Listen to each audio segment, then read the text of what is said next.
winter's night,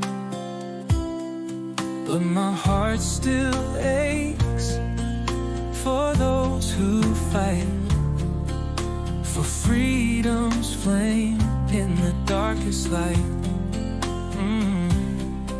True freedom fighters, the Mavericks we praise, blazing their trails through shadowy days. They stand unbroken, their courage shines for every soul, for all mankind. All I want for Christmas is freedom, for every maverick to lead the way. Goodwill toward men, let the light begin, and a brighter dawn for a brand new day. Break the chains of tyranny, let the world hear our rights are from a higher place, so clear. All I want this Christmas, my cheer, is freedom for all, far and near. The battle's not over, the war still calls against those who build oppression's walls. But the maverick spirit will never fade, a beacon of hope through history's blade. So we pray for strength and we stand as one, for the rights of the many and the dreams yet spun. The gift of freedom, it knows no price, born of courage, sacrifice. All I want for Christmas is freedom, for every maverick to lead the way. Goodwill toward men, let the light begin, and a brighter dawn for a brand new day. Break the chains of tyranny, let the world hear our rights are from a higher place, so clear. All I want this Christmas, my cheer, is freedom for all, far and near.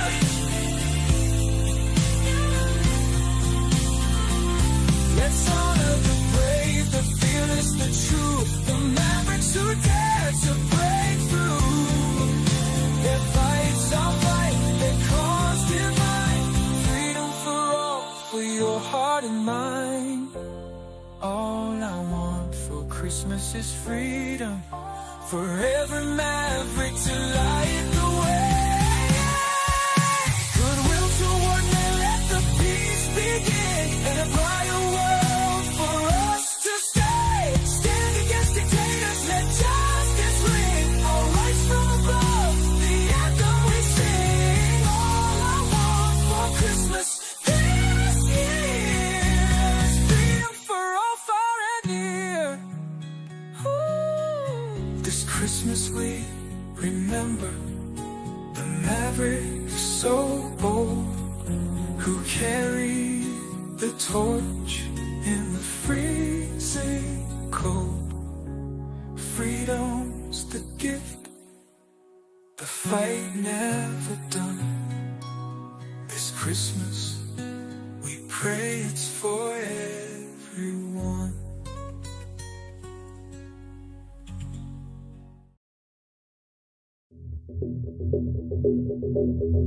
Greetings, Mavericks and new viewers.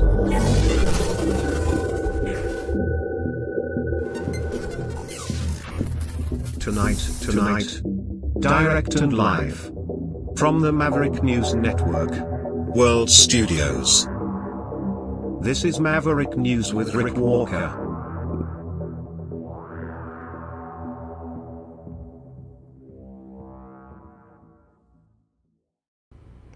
Welcome back, everyone. Great to have everybody here. Big program tonight. Super duper incredible special guest joining us again. Ed Dickson from Loads of Love was just over in Ukraine, and he's back in Canada. He's going to tell us about his trip and what Christmas is like this year for the orphans who have been affected by the war over there. So we're definitely going to bring Ed in right near the beginning of the program, but I have to talk about some of today's top news stories. I'll keep it very brief because we absolutely want to get to Ed and hear all about his trip. But Donald Trump talking about purchasing Greenland again. I don't know what to make of that. It sounds like this time he's maybe really serious about it. Also talking about taking control again of the Panama Canal. Again, leaves me just a little bit perplexed. Why right now? I understand why. It's strategic. It's an important economic asset.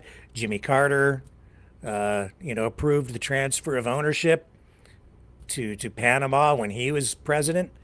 Things have certainly changed since the Carter era. A totally different approach to foreign policy with Donald Trump. This, I have to say, has taken me a bit by surprise, but then so too did Donald Trump's rhetoric about the 25% tariffs against Canada, that threat, and calling Canada the 51st state several times and referring to Justin Trudeau as the governor.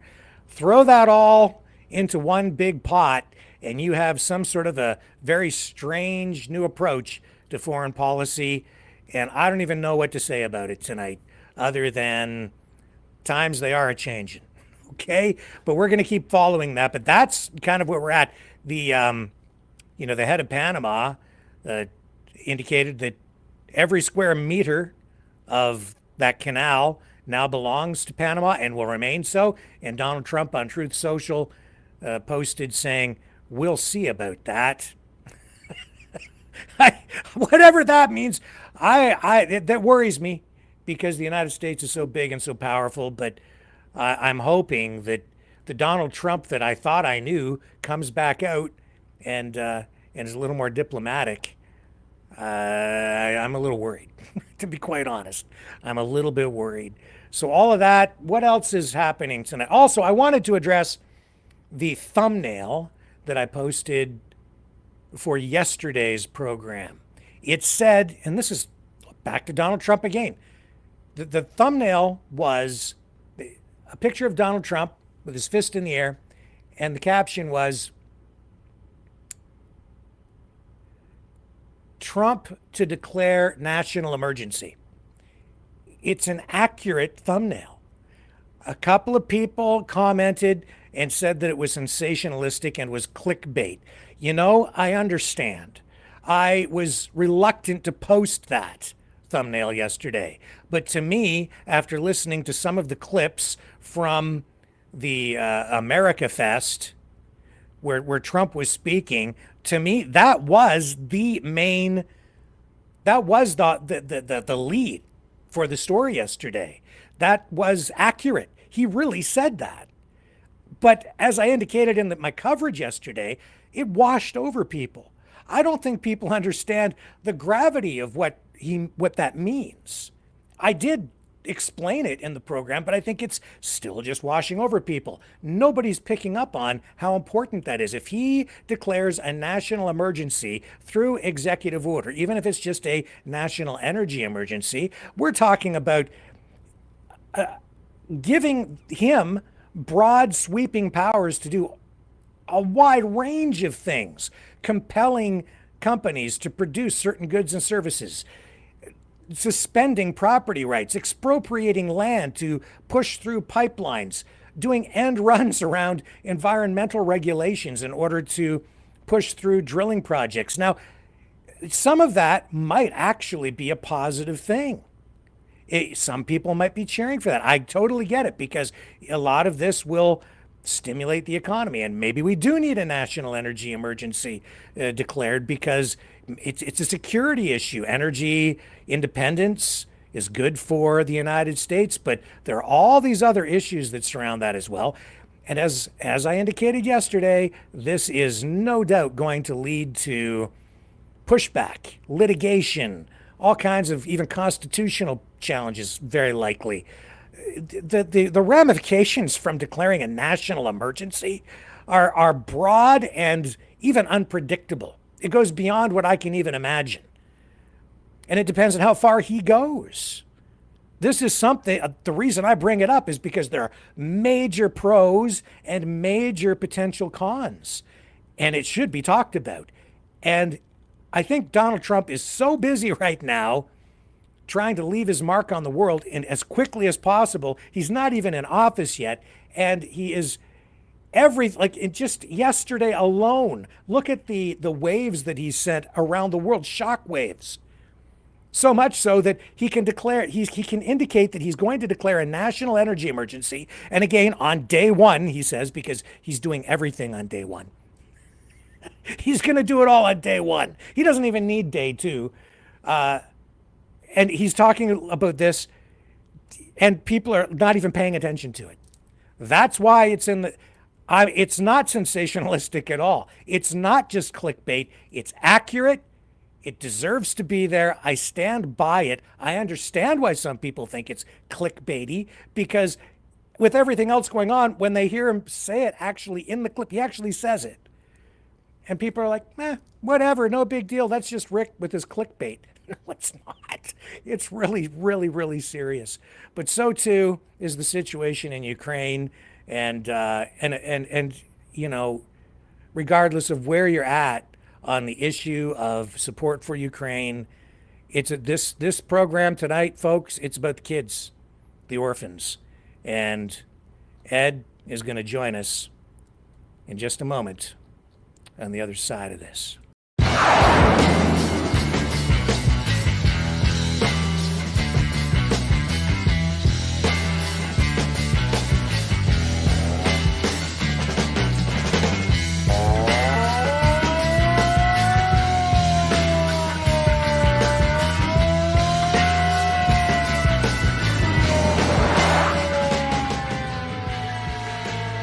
Maverick News. Fighting for freedom.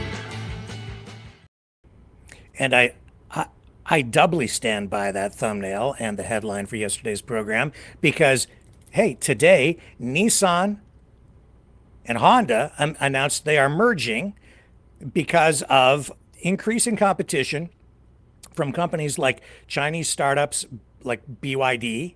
Oh, and Mitsubishi is talking about joining that merger as well. They will form the third largest auto company in the world when they do this.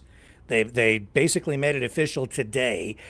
And all that happening while Trump yesterday is saying that he's going to suspend the EV mandates that, you know, the Biden administration has been pushing. And that's also what's been going on up here. Billions and billions and billions and billions and billions of dollars invested in the electrification of the auto industry. And he's going to turn it all upside down, tap the brakes, pause a lot of this, or will he? Because he has Elon Musk, who spent $272 million basically promoting and buying the election for Donald Trump. And what company is he with? Tesla, the industry leader in EVs. All this while Trump is saying he's going to suspend the EV mandate. We'll see. We'll see how much influence Musk has, where this ends up. It'll be a mix. It's going to come down somewhere in the middle. But major stuff. And all of that is related to the national energy emergency that he's going to call, because it's all about oil, electric vehicles, the auto industry, the upcoming USMCA renegotiations, the 25% tariffs across the board. It's not clickbait. It's not sensationalistic at all. Let's hope and pray and cross our fingers that Trump does the right thing. And Ed, I hope he does the right thing in Ukraine too. But everybody, I can't tell what he's going to do. I don't know if he's coming or going. He's got us all guessing. Welcome back to the program. Thank you very much, Rick. I can't tell you really how much I enjoy being on your program. Every time it's like, seriously, I just get excited because I know what you guys stand for. I know, you're right or wrong or up or down, like we're focused on freedom. And I love that. I love your consistency, and just an honor to be here on this program. No, it's a privilege and an honor for me to have you on the program. The work you're doing with loads of love, and just the work you're doing as an individual, just absolutely amazing, and I'm so excited to hear about what you've been doing over in Ukraine, because I know you were Yeah, just there visiting and helping out. So yeah. when did you go, first of all? So yeah, I was there pretty well the whole month of November, and phenomenal time. I'm just always amazed at the resilience of the Ukrainian people and how they can get by on 75% of their energy knocked out. Well, that's okay. We got little batteries in our apartments. you know, uh, People in Canada would be laying on the street dead. I think Yeah, they yeah. just continue on. I often say if there is ever a worldwide economic like blowout disaster, like some people are predicting, I always say, well, I'll just go to Ukraine because There for you them it'll go. be nothing. Like big deal. Another one. Yes, that's right. Yeah, and So, it's true. I mean, the sacrifices the people are making there, the conditions they have to live under. I can't imagine it. hey, tough times make you tough. That's just the bottom line. It really and soft people come out of prosperity. Generally.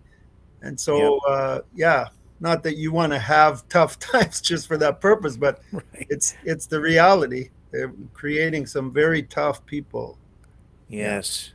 So what was the overall purpose of your visit? You went over yeah, to help the kids there again, I guess. yeah. We're helping the children there, but we're also delivering food, mainly, like about 2 weeks worth of groceries to families. We've been doing this since the start of the war. And you know me, I'm not like a big political guy, but I just look at what's happening with the average person in Ukraine and think, hey, we can do something to help. And so we've evacuated over 10,000 people from war zones there. We've delivered groceries like that to over 250,000 families now. It's 250,000 now? 250,000 families since the start of the war. And if someone would have told me at the beginning of the war that we would deliver groceries to 10,000 families, I would say, how on earth are we going to do that? And here we are. Yeah, really blows me away how much Canadians have been helping, how much we've been able to do.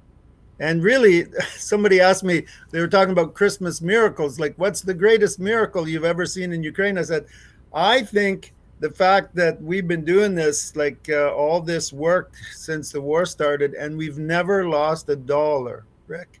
Like, I mean, in Ukraine, like that's the biggest miracle to me. Just that we're working with people that we really trust. I was there visiting them all. These are guys I've known for over 20 years, and guys like your best friends that you would trust with your life.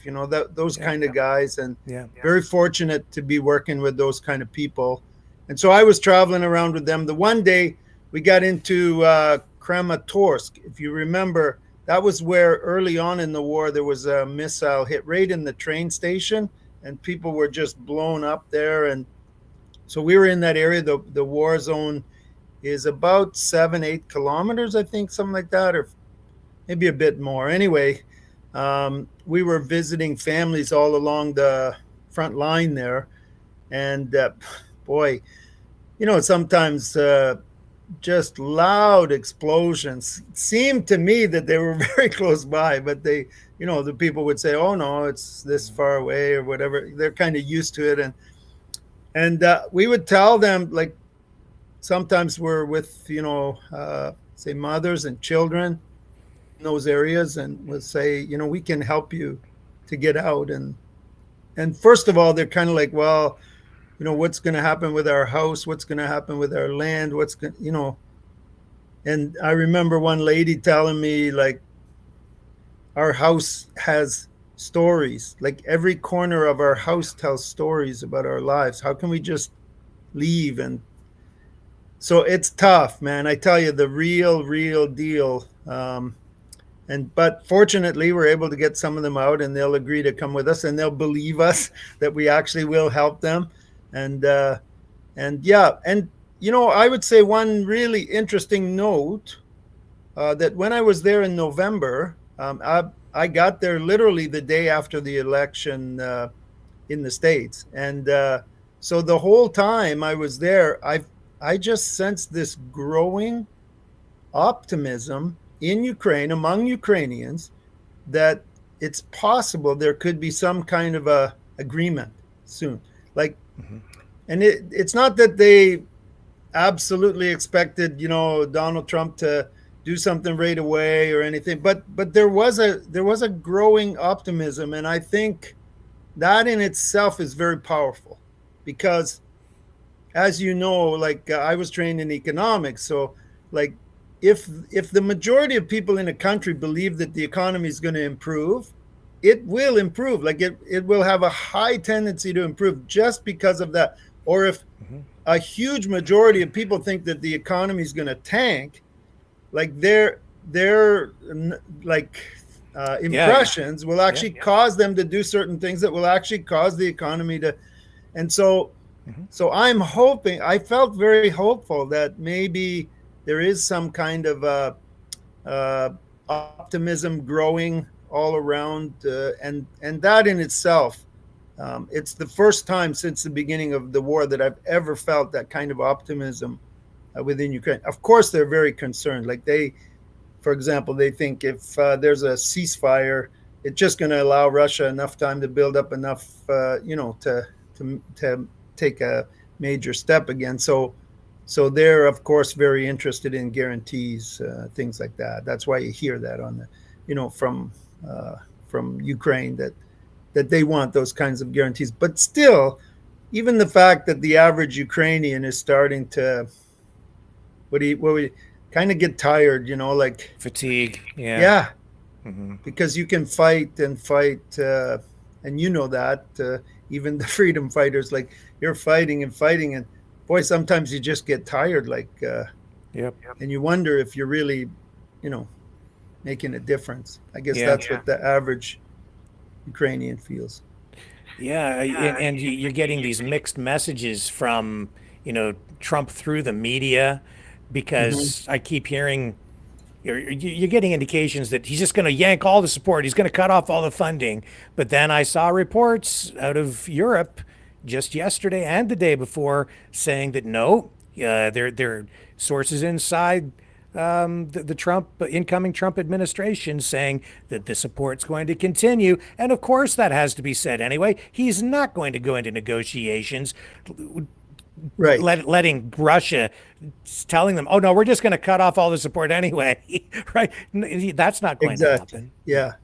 And I, you and I have been around politics enough to know that generally, when opposition parties will criticize everything that the existing party does, and then once they get in, they'll say, "What are you going to do?" Well, we're going to do the same thing, but we're going to do it a little bit differently. That's right. We're going to do it better, because then reality comes around and it slaps you in the face, right? Right. Yeah. Right. Yeah. And in the end, I'm hopeful and confident that Donald Trump will do the right thing for America, hopefully for Canada, and for the world, and for Ukraine. I think he will in the end. Even if, like I said, even if just building some optimism toward some kind of an agreement, anybody with a head on their shoulders in Ukraine or outside of Ukraine wants there to be some kind of a solution, not an escalation, like not letting it get worse, not unspeakable things happening. And that's the potential for that is there. So I think we need to be very careful. Well, there's just been far too much death, too much loss, too much sacrifice. And that's where the kids come in too, right? Because we have a lot of orphans. Yeah. Tell us about I that. have a really cool story. I think you're going to like this. This is when I first moved over to Ukraine and we were helping orphan kids. Like a lot of people, you can imagine the average Ukrainian, they're like, "What's this Canadian guy doing here?" They were like, why would he move from Canada and come over here? And, he must be making money doing something, right? And just really hard for them to understand that someone, I don't know. It's different when you're raised in Canada, you know, and you lived in Canada all your life. We've had such stability. Think about it in our lives. The Yeah. stability, it has just been unbelievable compared to other countries. I mean, and so we generally seek, you know, to do something to help the world or to find adventure. Like we go out skiing in strange countries just for, you know, Yeah. whereas people in those other countries, they would never think about it. They just want some stability. That's why they want to move to Canada or the States or somewhere or to Europe, you know, just to. And so anyway, there I am in Ukraine, and I'm helping these kids, and it was Christmas time. And you may know that during the Soviet Union, and it's still that way in Russia, Christmas is not celebrated before New Year's. It's celebrated after New Year's. They celebrate it according to the old calendar, the Orthodox calendar. Right. And so Christmas is kind of just an afterthought after, sort of like New Year's Eve is for us. Like Christmas is the big deal. And then, oh, yeah, New Year's Eve is coming. So it's the other They way do it on around. January 7th, right? Yeah, January 7th. And so I was there on December 25th. At the time, I was single. I was there about 7 years before I met my wife there. But so you know, Christmas time, there's just something begins to happen in your heart, right? When you think about, you have memories of when you were a kid and, you know, all these things that, and here I am in Ukraine. It's December 25th, and everybody's just going about their day like it's a regular day. And I'm thinking, like, this is so weird, you know? And I've started to feel, I've said lonely before, but just, I don't know, just something missing.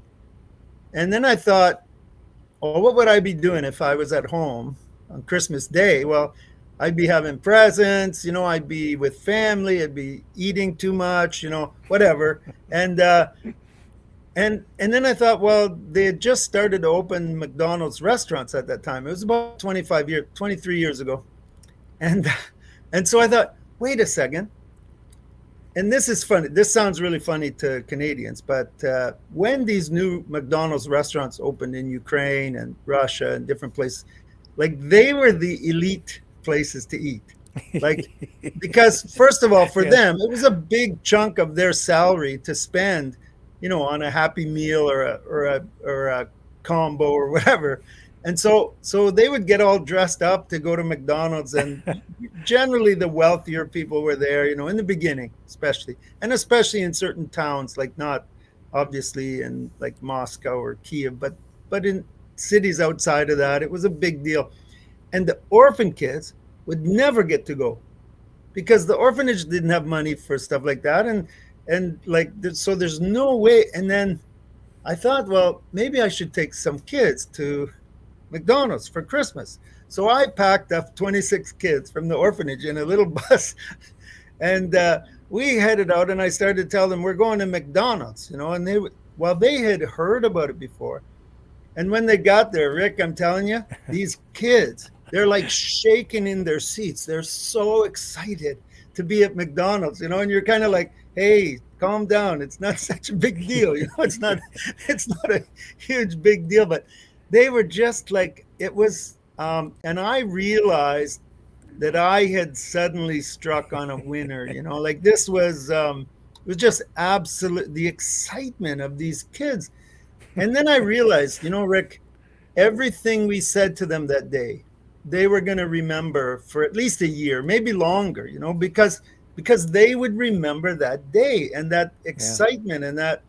So we had a chance to talk to them, and, you know, we would, I don't, you know, we not really getting religious with the kids, but in a way, if you think about it, these children were abandoned by their parents, most of them at birth.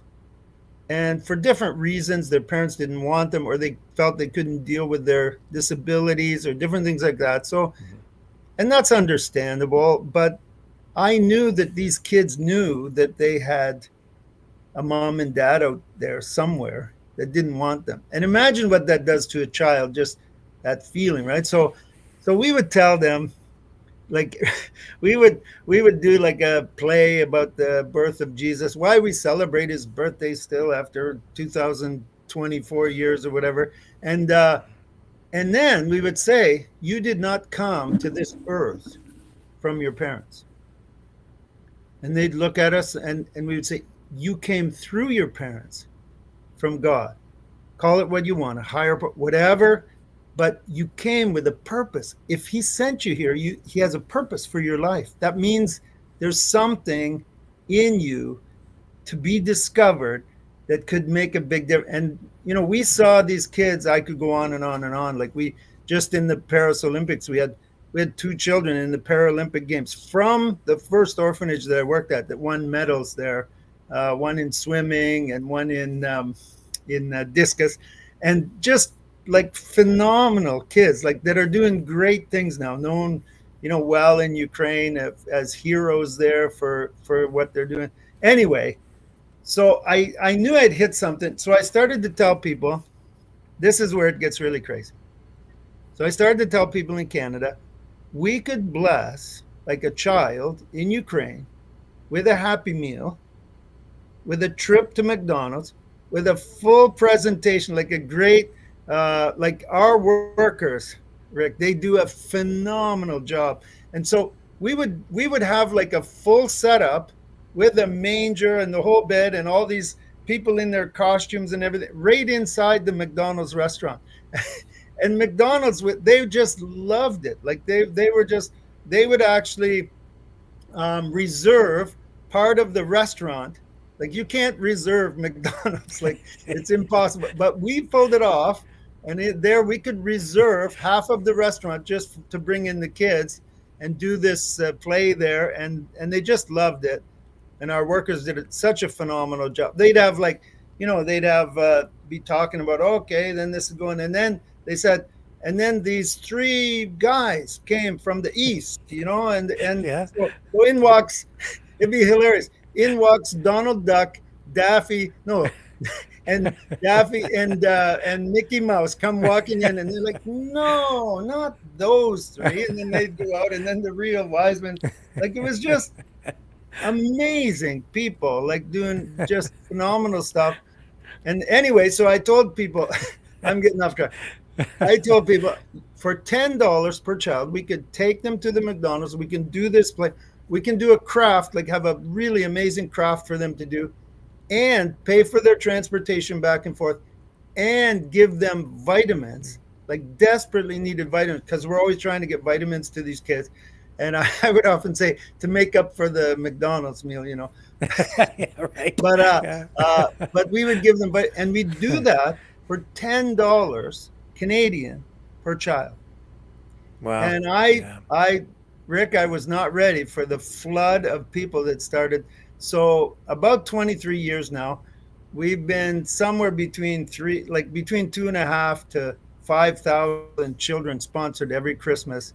And if and so 80,000 children, approximately 80,000 children. Since we started, 80,000 children have been blessed at Christmas time in Ukraine. And it just gone beyond our wildest dreams. And so you can imagine we got kids going in and out. Next group comes in, they go out, and we're doing it at multiple different restaurants across the country. And of course, now the war is on. So when the war started, like the McDonald's, most of them just shut down completely. And remarkably, within about 6 months after the war started, most of the McDonald's started opening up again. And the majority, other than, I think, most of the areas we're working in, other than Kharkiv, the McDonald's are open. But if there's a siren, like a bomb siren, they shut down. And so we can't go into the restaurants because it just, with the logistics of everything. So we go to the drive-through and order 75 Happy Meals. Oh my! You don't want that guy in front of you on in line, but they're ready for us. We call them usually the day before and tell them we're going to be coming and kind of park on the side and go in. But just being able to do this, deliver these meals to these kids, the excitement, it's really hard to describe. But many times now we're actually delivering Happy Meals right into the bomb shelters, where the kids are under the schools. Because when the sirens go off, they got to go down into these shelters and study there. So many times we're doing the celebrations right inside the bomb shelters. I And see. yeah, but So, it's so been are just, these pictures from your most recent trip? this was not from my most recent trip. This was from last year, this particular Oh, picture okay. here. All these pictures right now, because we just started. The newest group is being taken, started yesterday. This is a picture of the very first presentation that our staff did, the show they did just yesterday. This was just yesterday. Yeah. That's amazing. Yeah. And And then there were a couple pictures there from the kids in the, right in the bomb shelters. Yeah, this is in the bomb shelter under the school.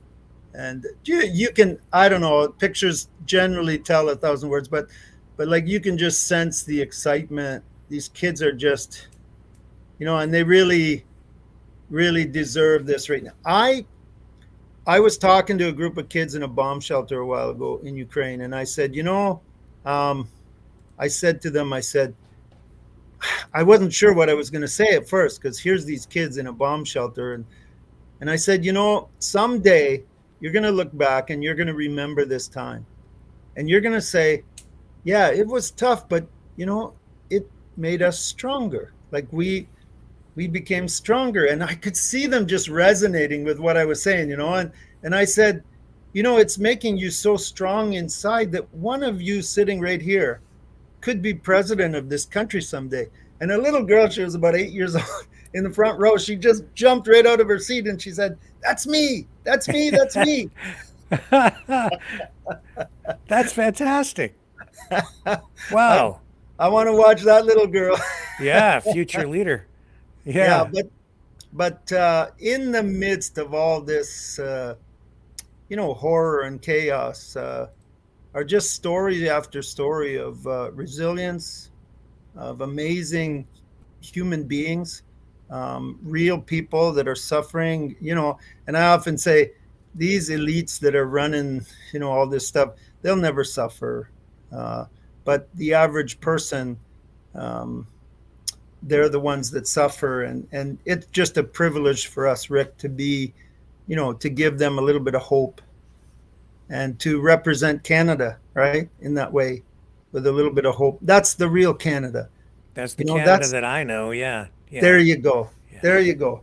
That's what I say all the time. I don't know why we've kind of lost our place where we used to be. Like Canada used to be known as the, one of the greatest countries in the world for freedom, for And peacekeeping. yeah, Hmm. yeah, and all of a sudden, like some of the stuff coming out of the embassies around the world, and Yeah. Canadian embassies, and I could, uh, it's devastating to me as a Canadian to see when, and I think the biggest thing is when we have such potential to be not just helpers but leaders around the world for freedom, for just all the things that the great characteristics that we've always known Canada to represent. And that's the reason Canadian people all over the world just love Canada. Like you just mentioned it, but that's diminishing, Rick. I notice it as I travel around. It's not as but I have one story if we have time. Oh, we've got lots of time. So I'm in Uzbekistan, and if you know Uzbekistan at all, it's a great country, very but they all drive similar cars. They all they used to have, this guy was like a dictator after the Soviet Union fell there, and really controlled the population. And I remember I was hopping in a taxi one day, and I hopped in, and of course my hair used to be pretty long and blonde, and I hopped in the car, and the guy looks at me, and of course he could tell right away that I wasn't an Uzbek, right? So he says to me, he says, where are you from? And I said, I'm from Canada. And he goes, from Canada? I said, yeah. Then he's driving, taxi driver. He says, if I was the president of Uzbekistan, I would go to war against Canada. And I'm sitting there and I'm like, you usually get a really positive response from people, and I said, Yeah. you would go to war against Canada? He said, yeah, I'd go to war against Canada and then I'd surrender and we'd all be Canadians.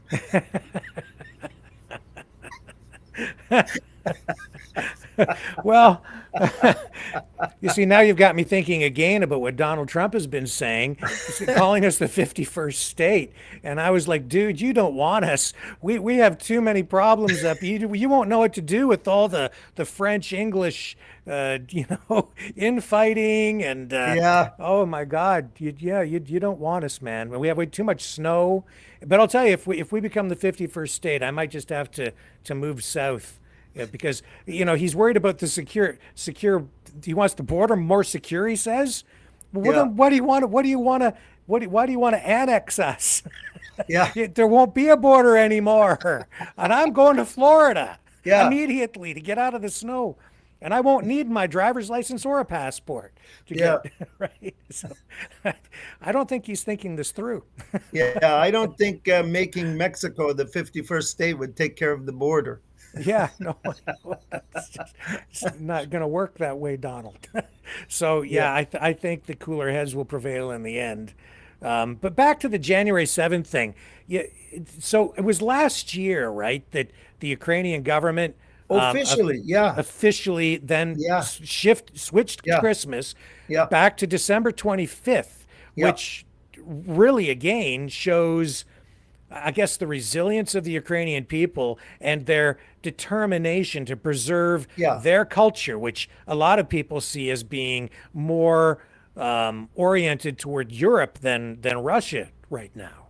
Is Yeah, that I fair? think I've noticed a change since I've been there, of course. And to me, like if someone would have told me 25 years ago that eventually Ukrainians will, celebrate Christmas on December 25th, I would have thought, wow, that I'm not sure that's possible with, the influence there of Russia and the Orthodox Church, but the influence of the Orthodox Church in Ukraine has been diminished like dramatically because of the things that have gone on in the last 3 years.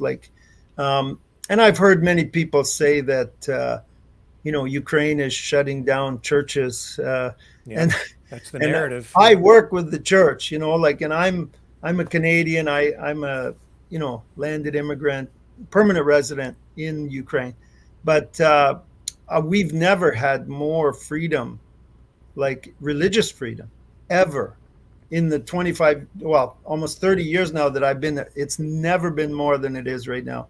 Like just absolute freedom. And the reaction against I would say the Russian influenced Orthodox Church in Ukraine was somewhat understandable, given that they tended to side with kind of like with Well, what the people here don't understand is that the Russian Orthodox Church has always been, it is actually to some degree an extension of the state. It's a creation of the state. It Yeah. does, there's no here we have separation of church and state, but with the Russian Orthodox Church, the church is part of the Yeah, yeah. Russian state. Yeah. It is. It's not You hit the nail right officially on the head there, Rick. it's not officially a state-run church, but its foundations, its origins, its history, and its current existence still linked to the state. It's a state institution in that way, and Yeah. that's what people here don't understand. And it's also my understanding that because of that close tie, those links to the Russian state, they've been involved at times in sending intelligence, maybe even spying a little bit on Ukraine and giving the information to Russia, which is why the Ukrainian government had to go in and crack down on some of these churches because Yeah. they were being not just churches, but fronts for political operations and even spying. So that's the truth of the matter, as far as I understand it. That's one thing I love about you, Rick, is you're not afraid to say the truth. Like not worrying about. I sometimes shy away from stuff like that because I'm worried I'm going to offend someone. And I understand there are Oh good yeah, there are heads are good blowing up all over. Orthodox people Heads out are there, blowing up all over Russia right now with me saying that, guaranteed, and probably because half you the know heads in the audience. But that's because okay. there are a lot of really good Orthodox people, and I'll say Yeah. that, like, and that's the reason I kind of, because in same thing in the church, you got the average kind of believer or the average church attender, and then you got the politics of the church, right? And that's Mhm. generally where things go wrong, just like it, in our lives, these things that go wrong at the political level, and but yet if you could get back somehow to just, even in the Orthodox Church, I think the greatest thing that could ever happen in this whole situation is if there was a genuine, and I'm talking like genuine revival in the Orthodox Church, to take it away from being a political instrument and into a genuine faith where people focus on, their personal feelings, their personal faith, their personal relationships through that. And if they focused on that, we'd find out that there are very few things that are really really different about us. Just like, when you find out that actually we have a lot more in common than we thought, and rather than focusing on those little differences, but the reality is exactly what you said, like 100%. I've had people come up to me in churches here in Canada and say, well, isn't Ukraine shutting down churches? Like, Yep. I'm like, uh, I don't have enough time right now to explain, the whole. But all I can say is, we've had, us personally, like with everything we're doing with the orphan kids, with, never had as much freedom as we have right now. Yeah. That's the propaganda. That's the rhetoric. It's that uh, Zelensky and the Ukrainian government is they're shutting down churches. There's no freedom of religion. Yeah, yeah, The shutdowns of these churches prove yeah, that there are no elections. He doesn't believe in democracy. We should just give up. Don't support them because obviously he suspended elections. Obviously, they're not really fighting for democracy at all. They're just a bunch of Nazis. yeah, No, no. And I keep saying on the program, no, every country has constitutional provisions in times of war for continuity of government, which means that, yeah, yeah, sometimes you have to suspend elections yeah, temporarily so that you have stability, which we just talked about, to make sure that the yeah, country remains cohesive and yeah, together and functions yeah, and you still have a country that you can somebody's got to run the place while you're at war. You can't be flipping leaders in the middle of it's too disruptive. hmm yeah. And I look also at the average Russian person, and I think, if you look at the average Russian person, what you'll find is a really good person. Like, I mean, Mm-hmm. people who are genuinely family oriented, who are morally sound. Like, like generally, what you'll find is really great people. And I've been in Russia many times and used to travel there more. I'm not planning to make a trip anytime soon just because of my position in Ukraine. But I've loved every minute that I've been there. And if you look at the average person, if you just take it that way, again, I think Russian people are generally very surprised when they find out that, the United States and Canada don't hate the Russian people. Mm-hmm. That even people around the world don't hate the Russian people. And I guess I guess if we could somehow get back just to that, average people talking to each other. I'm very fortunate that I'm fluent in Russian, so I can watch the Russian news, and I do, and just to, kind of follow along with why people are thinking the way they're thinking there. And yeah, it's it's got to be really tough for people in Russia who think um, about freedom, who think Hmm. about like you and I do about making the world a better place, and um, I without getting right into the, you look at a guy like Navalny who more or less, gave his life for um, right or wrong, like he had different views on different issues, but still he believed in a free Russia, like where citizens were free Hmm. to make their voices heard, to uh, you know protest if they wanted to, and always reminds me of that when Nixon went to see Brezhnev on a trip, Hmm. and that was the one where uh, he went around Kiev. They brought him into the airport. They pretty well built that airport outside of Kiev for him, and then he came in. Of course, they had actors and everything around on the streets in the Soviet Union, and he got to Brezhnev, and then Brezhnev said to Nixon, like, so how did you like it? Like, how did you like Kiev? And Nixon, knowing that, being informed that there was a lot of acting and different things going on, and he said, well, the difference I think in Washington is that anybody, Nixon said, can stand out in front of the White House with a sign that says "Down with Nixon," and we won't do any, like, we won't pull him off the street and put him in jail.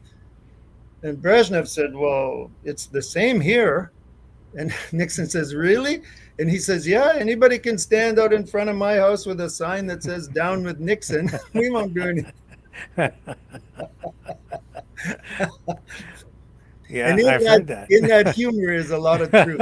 Yeah, yeah, Oh, well, times haven't changed that much, actually. As far as I can see, the people keep saying that today's Russia is not the Soviet Union, but in my opinion, as I view everything going on, I'm not. I don't know. History seems to be rhyming in many ways yeah, right now, yeah, and I'm very concerned about that. yeah. The rise of dictators, basically. I Hmm. think that's what you had happening before the Second World War, right? There was a Yes. Yeah. and I don't Yeah. know. It seems interesting to me. Like, my grandparents were Mennonites. They were born in that part of Ukraine, which during the 20s there was a war going on right there, and the atrocities that they went through, and they were able to get out and make their way to Canada in 1925 from Ukraine, and most of the Mennonites who are in uh, Ontario, all over the place, their their grandparents came from that area in 1925, and here we are, exactly 100 years later, Hmm. and once again, Ukrainians are flooding out of Ukraine because of a war going on right there. And right where my grandparents were born, like I'm telling you, the little town, it's called Malachansk in Ukraine. There's war, like it's right on the front line right now. And so you talk about history repeating itself. Yeah. It's it really truly is extremely interesting that all this is happening over again. Well, I'm reading the book of the philosopher who is they call him Putin's brain. Ah, I'm reading his material, and I can see where it's all coming from. yeah, This NATO expansion narrative yeah, just doesn't hold water, and you can see that Russia remains a wannabe imperial power, and as far as Putin's foreign affairs advisor is concerned, expansionism is an existential. And this is a quote from his book. This is Alexander Dugin and the Foundations of Geopolitics, uh-huh. and that the exact quote is that Russian expansionism is, quote, an existential necessity. That's what he says, because he doesn't recognize Ukraine as um, a sovereign state, and Yeah, he doesn't believe that it even exists. yeah. And that, from the time I went there 30 years ago, and in fact, when I met my wife, it was like I was kind of, because I was learning Russian because I was working in Russia. We were helping kids there as well, and in Kyrgyzstan, Uzbekistan, and they all spoke Russian. They were all parts of the former Soviet Union. So me being a logical Canadian, I'm like, well, I'll learn Russian because then I can speak to people everywhere, right? Mhm. So, and then in Ukraine, talking with my wife, I said, well, what difference does it make if you speak Russian or Ukrainian? Like, as long as you understand each other, that's the main thing, right? Mhm. And she was like, Ed, you have no idea, what's happened to us as a nation, right? Yeah. And then I began to learn how Russia had, kind of always told the Ukrainians that the Ukrainian language wasn't a real language, that it Yeah. was we would call it like a hillbilly language. It was just, if you lived in a poor village and up in the hills, and you weren't educated, then you would speak Ukrainian, right? Otherwise, if you were educated and you lived in the city, well, of course you would speak Russian because that's a real language. And and I'm like, I'm looking at her and I'm saying like, no way. There's no way. Like we Mhm. would never do that. Like we would get thrown in jail for treating a nation of people that way, like you can't do that. That's not something that's right, to treat a whole nation of people as if they're like idiots or something, or they're uneducated, or they're, and of course there's realities of different things. But when I learned that, I began to understand, um, and it's almost like the little brother syndrome. Like you can imagine when a little brother has an older brother who's constantly telling him, hey, you weakling, or you're a nobody, yeah, when you have an older brother like that, Mhm. it has an effect on you. It really does. And Well, yeah, um, it took me some time to educate myself and realize and understand that the Ukrainian people really are fighting for their very existence, mhm, not just for the physical boundary lines, but for the existence of their actual culture, mhm. to be Ukrainian. Yeah, And they've been fighting since long before this war, when Stalin yep, invaded, and he yeah, engaged in what you would call the Russification of the yeah, Ukrainian yeah, population, trying to basically wipe out Ukrainian culture, moving Russian speaking people into the country. mhm, That's where you get all the people up in the Donbass now who, a lot of Russian speaking population up there. All this stuff is, back in history. You have this mixed culture, Russian, Ukrainian, but Ukrainians are they're a distinct culture, just like in Canada. The francophone communities are yeah, very distinct, right? yeah, And they have a right to exist as well. yeah, Uh, so that's what this is about, really, yeah. for them. This Big is an time, existential threat to them. big time. I was with some Ukrainians. What was it? Saturday. Yeah, when Usyk was fighting the heavyweight championship against Tyson Fury from England. And so he beat him last time, and now Fury was back, saying he was back with a Fury, and he was going to take out the Ukrainian Usyk. And I was sitting with Ukrainians, and they were, I'm telling you, like, they're just, I talked about the kids from Ukraine shaking in their seats at McDonald's, while these Ukrainians were just shaking. They were so nervous, you know, because it was so important to them that this Ukrainian actually won the fight again and stayed as the champion, and he did. And then I don't know if you saw, but at the end of the fight, he actually stood up and he had the original saber from Mazepa, the hetman, who was like I guess it's probably I get the year wrong, but maybe about 400 years ago, he was the head of the Ukrainian nation that was at that time fighting against Russian control, and then ended up joining together with I think it was the Swedes at that time or something like that, and fighting for many years against Russian control, and then lost. Both Sweden and Ukraine lost. I believe it was in the Battle of Poltava, something like that. So you're absolutely right. They've been fighting for centuries and centuries. Yeah. And in recent times, Soviet Union, Yeah. well, first, and Germany, Yeah. Nazi Germany, Yeah. Soviet Union. Now Yeah. Russia's back in there. Yeah. And the Soviet Union was not a beacon of freedom. No, no. And clearly, Russia today is not a beacon of freedom because of his actions. You can see that. And obviously taking Crimea and the Donbass, not enough. Not enough of a buffer zone.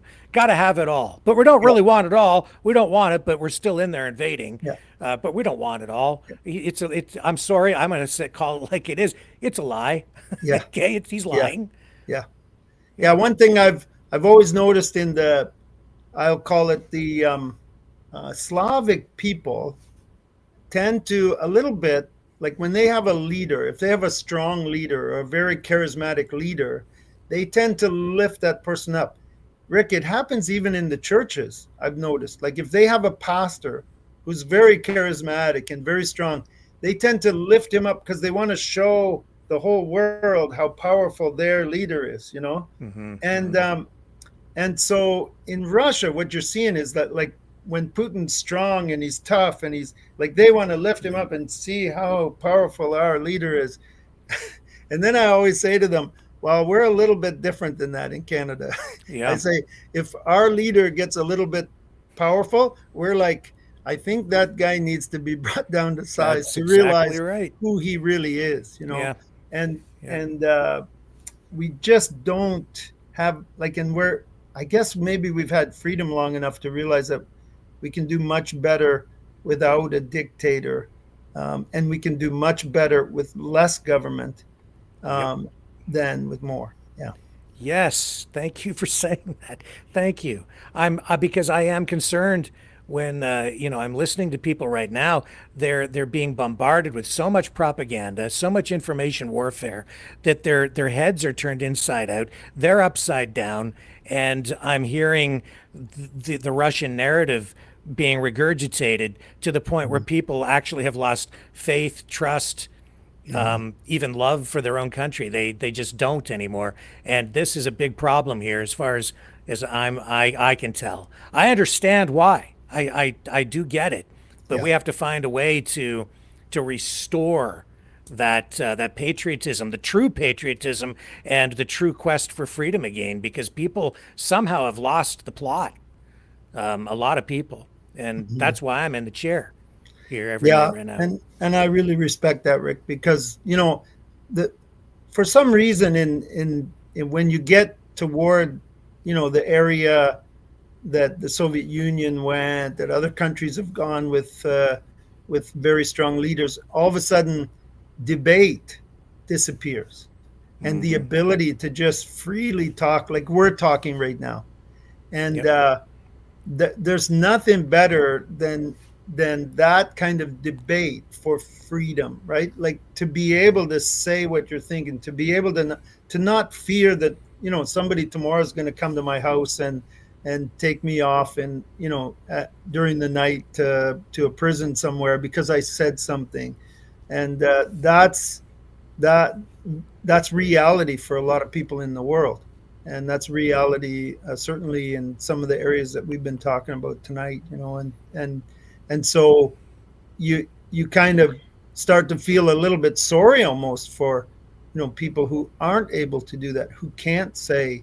And I remember even before, when I was in Russia before before everything started back in even in the 90s and that, like often I'd be walking along and the person that was with me, that we're walking in, they'd say, "Oh, don't speak in English here," and I'm like, why not? Like, and they just had this concern that someone was listening or someone might hear something or something, and I'm thinking, like, we're not trying to overthrow the government or anything, like why would we be afraid about what we said or what, but very much a reality when when, for example, in Russia right now, if you say certain things, you will go to prison.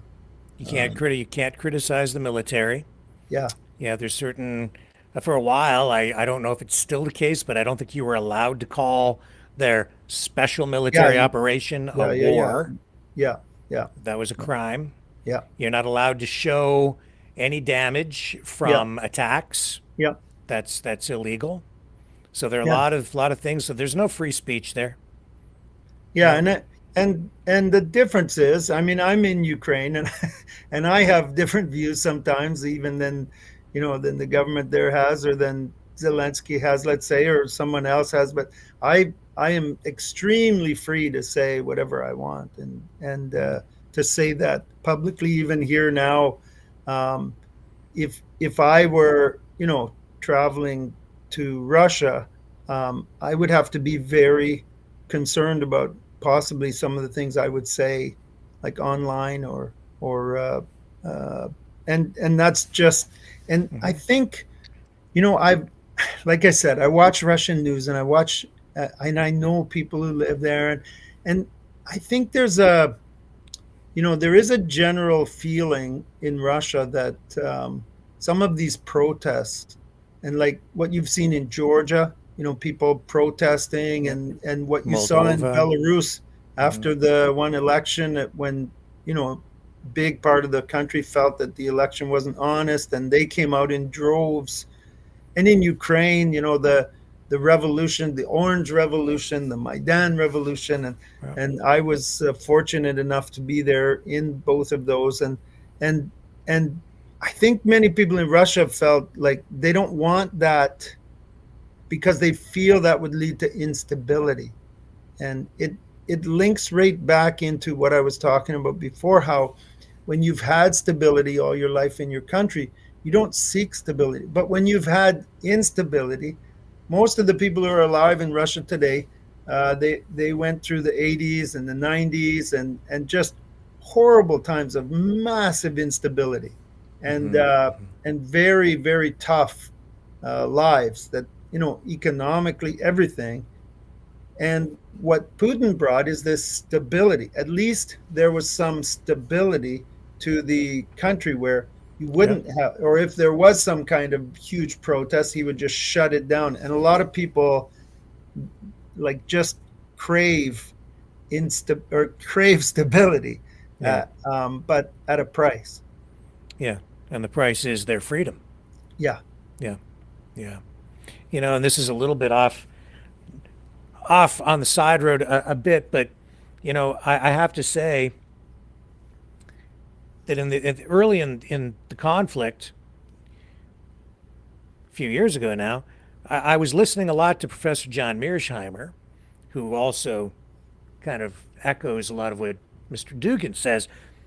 But and I was like, see, I don't want to get too complex with this. I want to try and simplify this a bit. I understood the argument, and I still understand the argument that NATO expansionism represents some sort of a threat to Russia, and that if you're a smaller nation state and you exist next to a superpower, be it the United States or Russia, that you can only do certain things, and you have to accept the reality, because Mearsheimer is a political realist, the reality that you're a little dog, and you're living next door to a big dog, or maybe Godzilla, as he hmm sometimes will equate hmm it to. And so, but here's the thing. This is where I went wrong listening to him. He will say, and he says this over and over again, that it does the it Russia, we don't, he says, the West and the United States doesn't see NATO expansionism as an existential threat to Russia, but Russia sees NATO expansionism, or says they see NATO expansionism as an existential threat. And then he says, and this is key, it doesn't matter what we think or what Ukraine thinks. It only matters what Russia thinks. And then I understood that because it's like, yeah, I kind of get it because they're the big guy, and yeah, so yeah, we have to try to understand the Russians and be empathetic with that and empathize with them. Try to put ourselves in their shoes. That's a very Canadian thing to do, by Which the way, we're right? very good at. Yeah. But you know what? I should have clued in a long time ago. He's wrong. That's where he's wrong. As much as he thinks that's where he's mostly right, that's where he's wrong. Because you know what, Ed? It does matter what we think. And most important, it matters what the Ukrainian people think. Yeah, yeah. They do matter, they do count, and you can't just discount them or discard them that way. They are not disposable. What they want matters. What they think matters. They do exist. And it's not proper, it's not right, it's not ethical. There's no justification for simply invading their country because it doesn't matter what they think. It damn well does. And that's where Professor Mearsheimer is 100,000% wrong. And so is Mr. Dugin, and I'm sorry, but so is Mr. Putin. Yeah. You're wrong, gentlemen, and you should go home. Yeah. Yeah. I think, one of the things, it is understandable if you look at Russia, the way they look at themselves as, genuinely believing, as Putin said the other night in his address, that if they wouldn't have invaded Ukraine, they would no longer exist. Like they would have been wiped out by now. And when, if you look at it from that standpoint, you can kind of understand how the average person in Russia starts to believe, wow, like we needed to do that because otherwise, we would have been taken over and destroyed. Where that idea comes from, I'm not exactly sure, other than sort of used as a tool for propaganda or something like that. Like you got to create an enemy.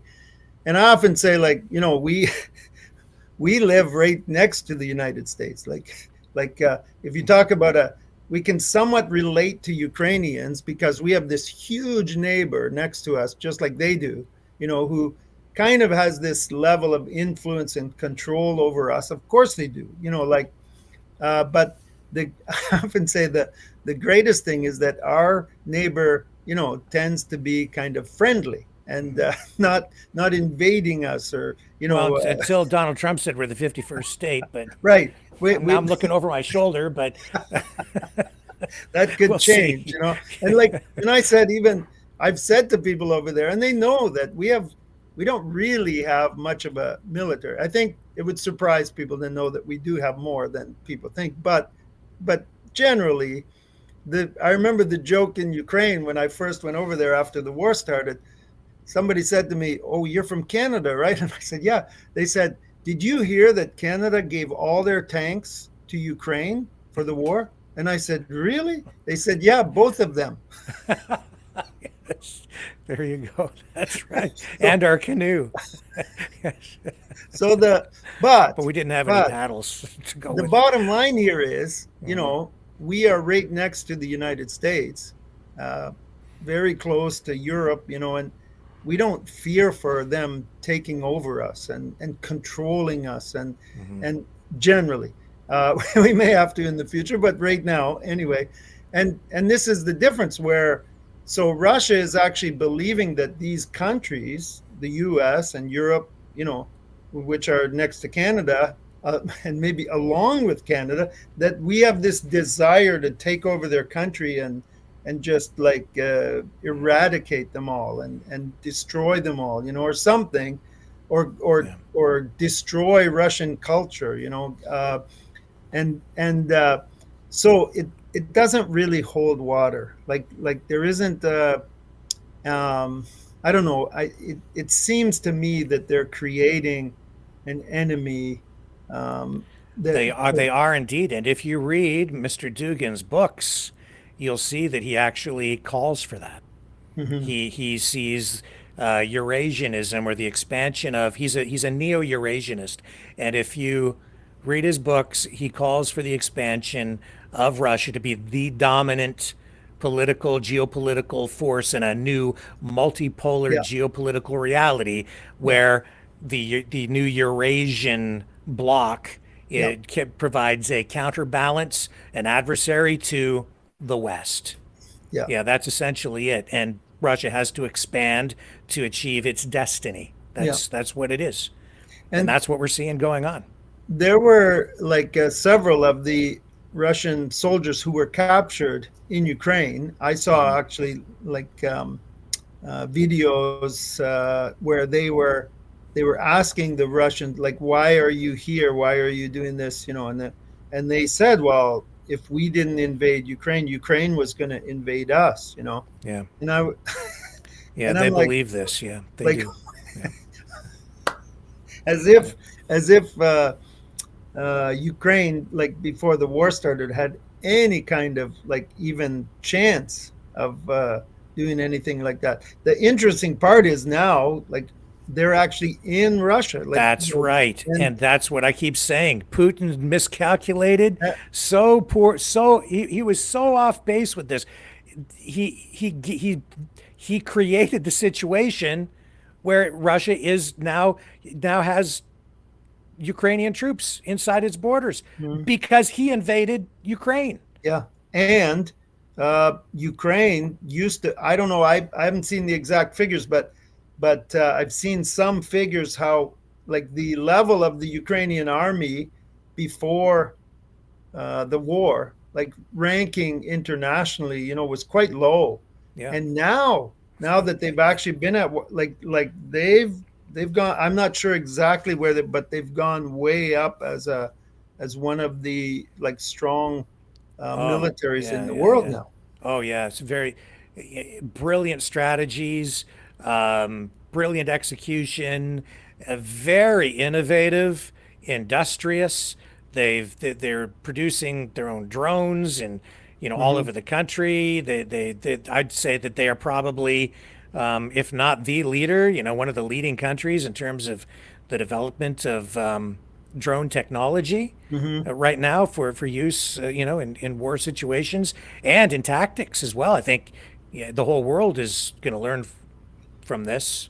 I think it's like almost like a David and Goliath type story because Hmm. most people, myself included, I mean, when the war started, I was like thinking, man, we got to help people right now because they're all going to die and Russia's just going to like wipe them right out, like completely. And I remember I got a call about the third day of the war from a Canadian officer in the military in Canada. He happened to be at a church just the Sunday before when I was speaking before the war started. And I didn't think the war, I honestly didn't, I couldn't, like, why would Russia invade Ukraine? Like, it just didn't make sense to me. So when it happened, he called me after and he said, like, what are you guys up to? And I'm explaining, we're starting to move some food. We want to move soup mix at the time from Ontario, Leamington and Cambridge, Ontario have these soup mix places where we could ship a container would have 1 million meals in it. And we've done that several times. We started to move pretty quickly. And I was talking with Dave Epp and other people about, can we, because I was thinking people are going to start to starve to death, and this guy from the military said to me, Ed, and I'm like, what? He said, "Are you thinking the war's going to last a few days?" I said, "I don't know." And he said at that time, he said, "You need to start thinking years."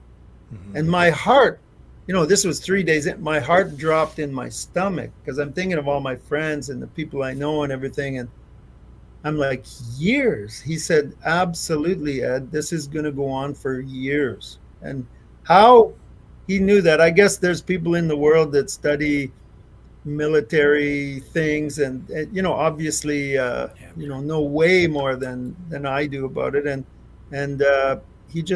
he knew right away that this was going to be a multi-year thing, and so it really did help me actually because we started to adjust our plans, like what if this did go on for years? Maybe we shouldn't just spend every dollar we've received like right away. Maybe we should be in it for the long haul too. And so yeah, I I just am completely overwhelmed again by the resilience. Not even of, if not like the army, yeah, everything, but just the average Ukrainian person. Like they just put us to shame, Rick. I mean, us sort of comfy, soft Canadians, they're tough, and Yeah, yeah. and this whole thing is making them really tough, and they might be, just the kind of people who come out of this with great talents and great attributes that um, maybe guide the freedom fighters of the future. Yeah, and even people making, the ultimate sacrifice and great sacrifice, Oh yeah, still celebrating the holidays. And I just came across this on social media. I just thought I'd share this with you. yeah.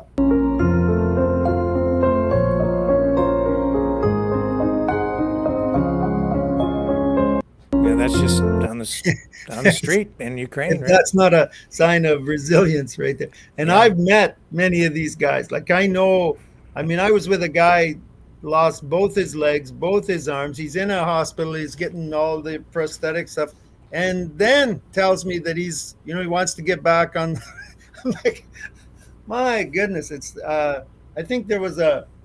I remember when I was young, there was a Monty Python movie where the guy kept getting Oh, his arms and yeah. legs cut off, and he's like, "I'll get him," But these are actual people. It's not a comedy. It's Yeah. people just completely ready to give their lives. And I hope, I don't know.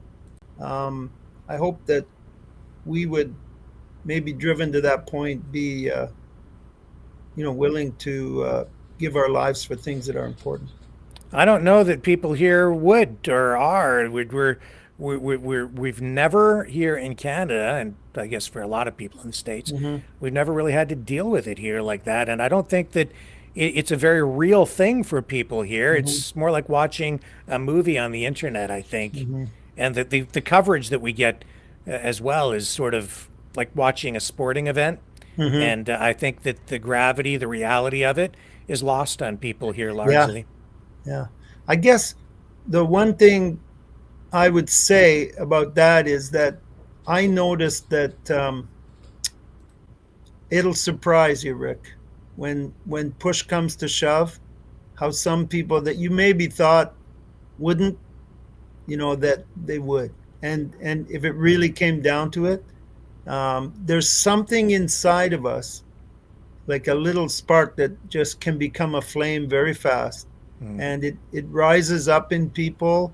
Not everybody, not everybody, but the people that are, ready to give their lives. And I think it's a remarkable human trait that probably we've had for centuries and centuries that inside of us that just, and I've seen it in Ukraine. I've seen, and I was with one guy. He's probably the best guy we have as far as going out and helping people. And he's a big burly guy. He's got a gap in his front teeth. He's a happy guy. He just goes and goes and goes and like, and I keep telling him, man, you're gonna have to rest sometime because you're just gonna burn out.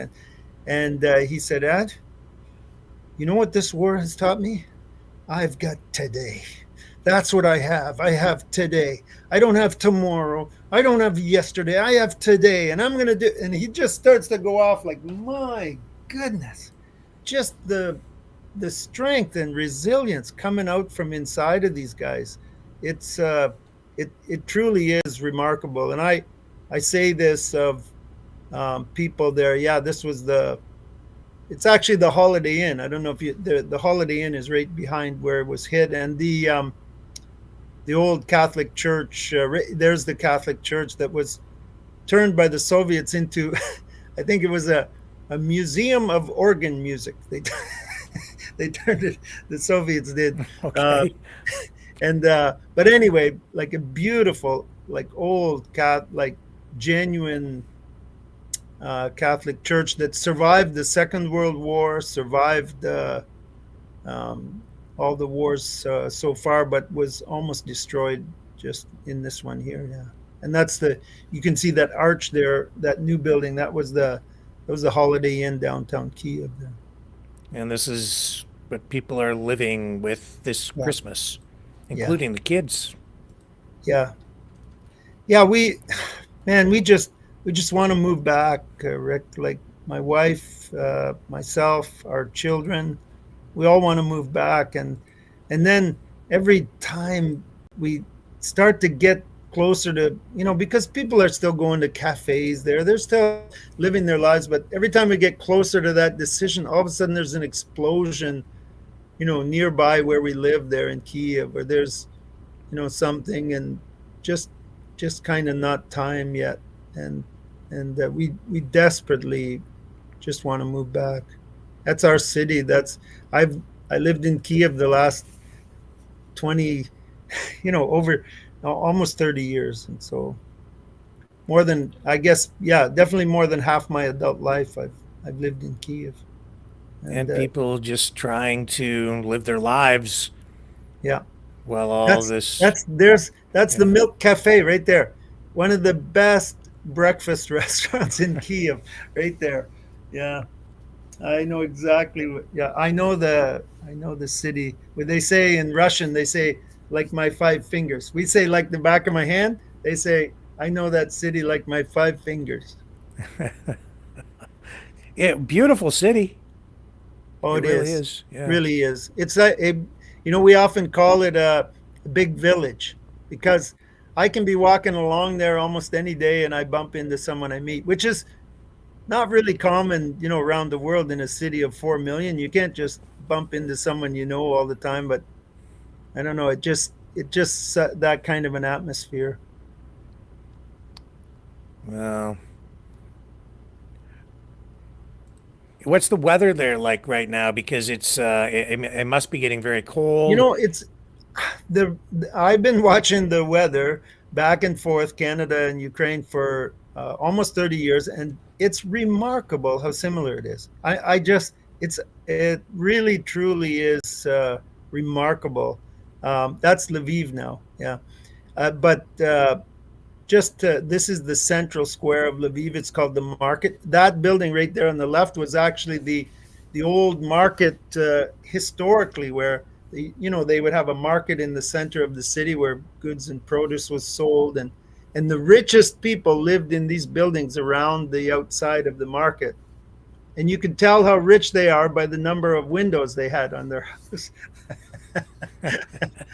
Really, yeah, it's just a beautiful place. The history there, just around the corner from where we are right now, they actually have the coffee mine, and you can go into the cafe and go down under the ground into the coffee mines, and they're actually mining coffee under there. Is that and, right?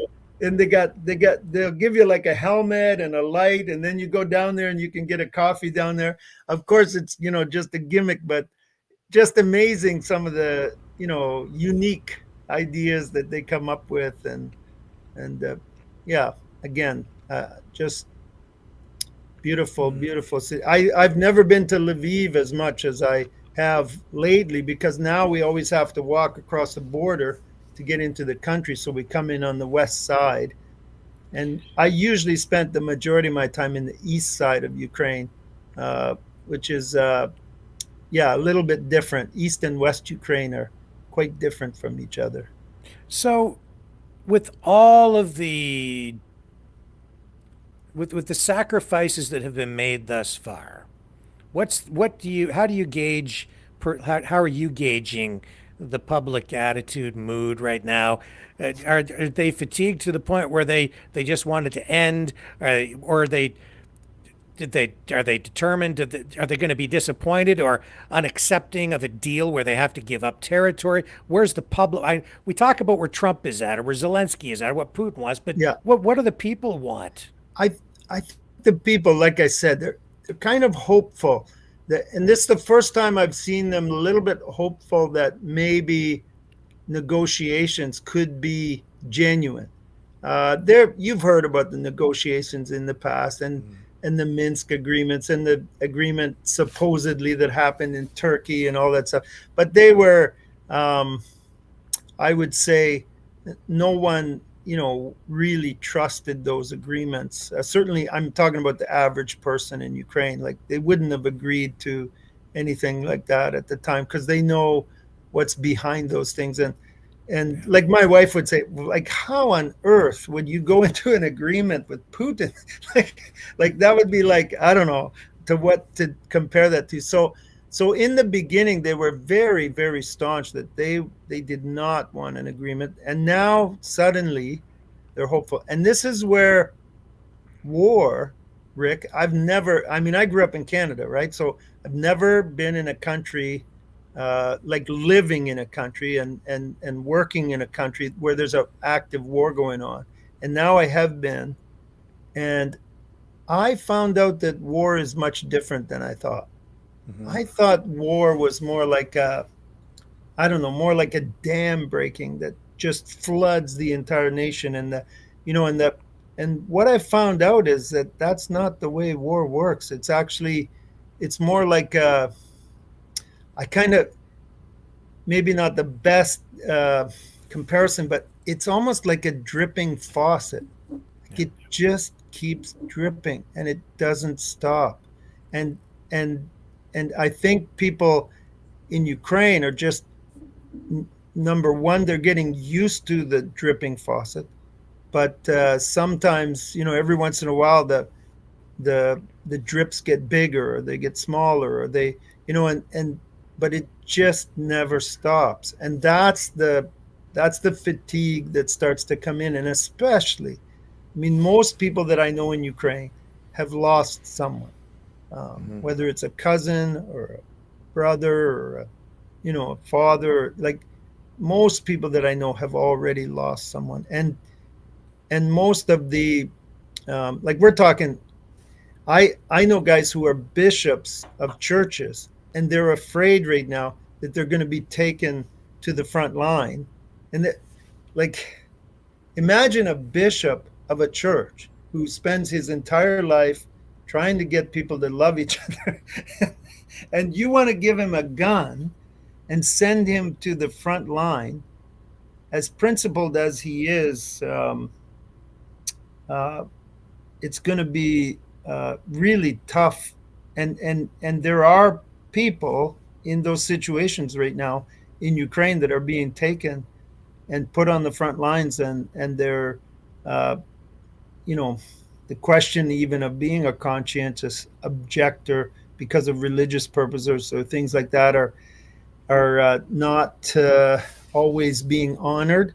And so they said, for example, in the Constitution that exists, but not during war, right? Which seems to me like, well, why would you even have it in the Constitution then if it doesn't apply during war? Like, so Yeah.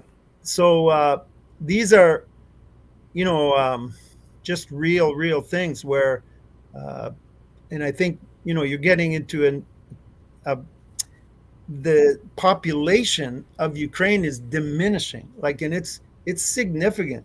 I'm not sure exactly again of the numbers, but when I first went to Ukraine, there was about 42 million people there, and about 29 million people in Canada. And now, 28 years later, there's about 42 million people in Canada, and about 29 million, from what I've heard, left in Ukraine. So you're getting men from a diminishing population, and that's why Zelensky right now, they're trying to, some people anyway are trying to get him to lower the conscription age, different things like that, because Yeah. they're just running out of manpower, and they're faced with a, from what I've heard, they're faced with an enemy that's just like pummeling them with the soldiers. And so yeah, so I think, uh, I don't know. Just I said this last year. I just can't see this lasting more than a year, and here we are a year later. So I don't Yeah. know. Yeah. that's what Ukraine has done, though, that's a little bit different than Russia, is they have a higher conscription age. So they're sending older men so Yeah, that the younger guys yeah, maybe have a chance at a life and a yeah, future. yeah. Right. Someone said to me, Ed, you're a permanent resident. You should be careful. Like they could take you. And I'm like, oh, I'm already 63, so the age actually is the limit is 60 on men. So yeah, so I'm and I don't know. Yeah, I want to believe that, I'd be, like I said before, I mean, um, we talk about this a lot now. I don't know if you've heard this, but we say, is that a hill I want to die on? Mm. When we talk about certain issues, like let's say a worker or a co-worker has a dispute with, is this a hill you want to die on? Like, is this is this that serious to you that you would give your life for this? And I think those are decisions that certainly Ukrainians and Russians too are taking right now. Is this a hill you want to die on?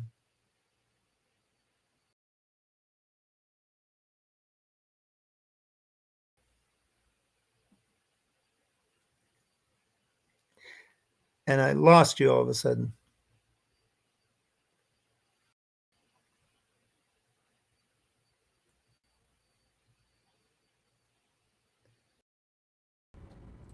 I'm back.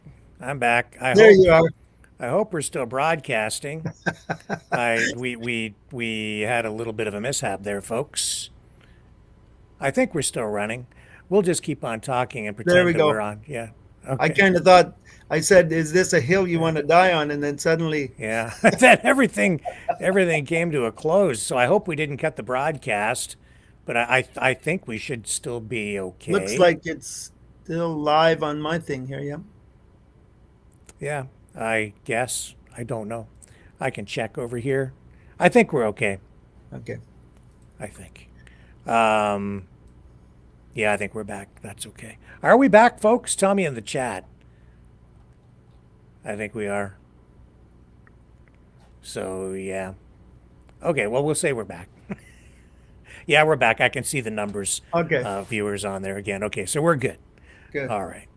Yeah, actually, what the reason we went like that is I clicked on the wrong thing and I knocked us off because I was queuing up something to show people, and this was on Sky News talking about people leaving the country, Oh families yeah. being torn apart. This is on Sky News, and they reunited a family. I thought maybe just run a little clip of this. Oh wow. Happy Christmas to you guys. Just remind us, you guys moved over here a couple of years ago. Yes, in April 2022. Yeah. And have been settled Australia. here now as a family since, Yes. but away from your husband. Away from the husband, yeah, but we still manage to keep and stay connected thanks to social media. Yeah, so we connect via messengers, having FaceTime every day, and celebrating our special days like Christmas together, like having meals together. He's there, we are here. Yeah.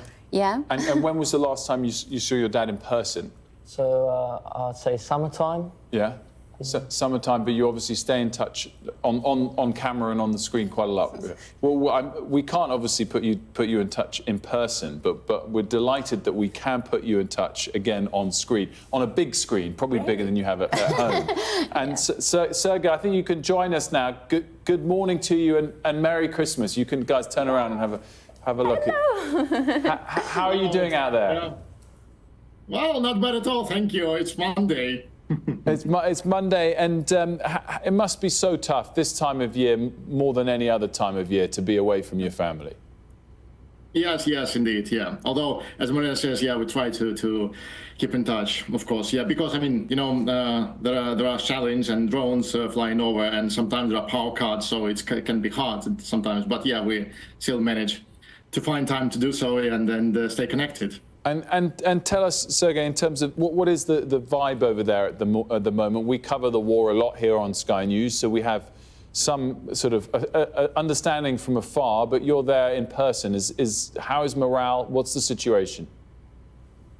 Well, It's not bad, really. I mean, if you talk about the people on the ground, yeah, they are really looking forward to the Christmas time, to being with their families together, with the Christmas lights, sometimes in the streets and in the supermarket and shopping malls, and people are friendly and they smile, and yeah, it all goes down a little bit when the air raid siren is on, but otherwise, yeah, it's been more or less. Warm. Marina, you must hate to be so far away from your husband, but incredibly proud of him for remaining. Yeah, we are very proud of him and the work he does for the benefit and of Ukraine, of building Ukraine relations. It's amazing. Boys. Well, Yeah, and that's a lot of families right there. I'll tell you, that's and families that I know, like some of the guys that are working with us, their wives are in Germany, in other countries, in Canada, and we had one guy, his wife and his daughter were in Winnipeg, and he was in Ukraine, and he was communicating like that with them, and then he just said to me, he had gotten permission from an organization to, just to go abroad for a little while and come back. And he said, I can't go back. Like, I just can't go back to Ukraine. Like, I can't live without my wife and my family. Like, it's just too much. Like, and I understood him, like I go to Ukraine every other month, and I'm there. I can usually last really well, without my family for about 3 weeks, and I just start to feel like I'm missing something. Like, it's just, I'll be all of a sudden I'll hear a song and I'll start to get kind of melancholy. I miss my family, and then you think about these guys, years they haven't seen their wives and their children. I tell you, like, people that are in the military that go away for 6 months, 8 months, 9 months, stuff like that. And you see videos of them coming back and seeing their family, and it's tough. Like, and again, it's like I said before, it's making these people very tough. Like, they're really tough. Yeah, it'll have an incredible impact on the young people, on the kids, and I came across this other video. This is with scouts, which maybe people here can relate to this a little bit more because we have scouts here, guides as well, right? And I just happened to see it. I thought maybe we run this as well because these kids, these scouts, are in this video, and they're bringing what they call the piece of light. Here, and they're thanking these kids are thanking us essentially for helping them as they seek freedom and peace with this light.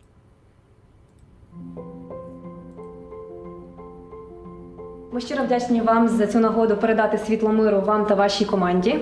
Наразі слово «мир» є не тільки важливим для усіх нас, воно є дуже важливим для усіх інших країн. Дякуємо всім нашим захисникам, всім нашим лікарям та всім нашим рятувальникам, а також всім нашим героям. Ми будемо робити разом з вами все можливе, щоб вистояли ми, щоб змогли жити вони. Будемо робити і робимо все, що від нас залежить.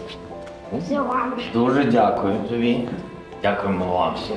Також ми хотіли передати вам листа з Сполучених Штатів Америки від наших представників.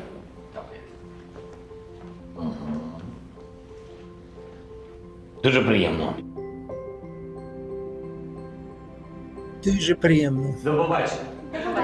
До побачення. Wow, that's amazing. Just the symbolism right there. We all need light, not just in Ukraine, but all other countries as well. Like, seems to be almost critical right now that that kind of understanding of other countries, and friendship and genuine discourse. Where are the great diplomats? That's what it really makes me wonder. I think, like, I don't know, seemed to be people before that, they would get involved, and these were great diplomats that could get, different sides together and get them to think about, well, maybe if you did this or did this, like, it would take care of that problem, and this would take care of that problem, and we could figure out a way. They did it with Yugoslavia, right? They, worked and worked, tried to figure out ways to separate them into different nations. And now a lot of those nations, not all of them, but certainly a lot of them, are doing really well now. You look at Croatia and places like that.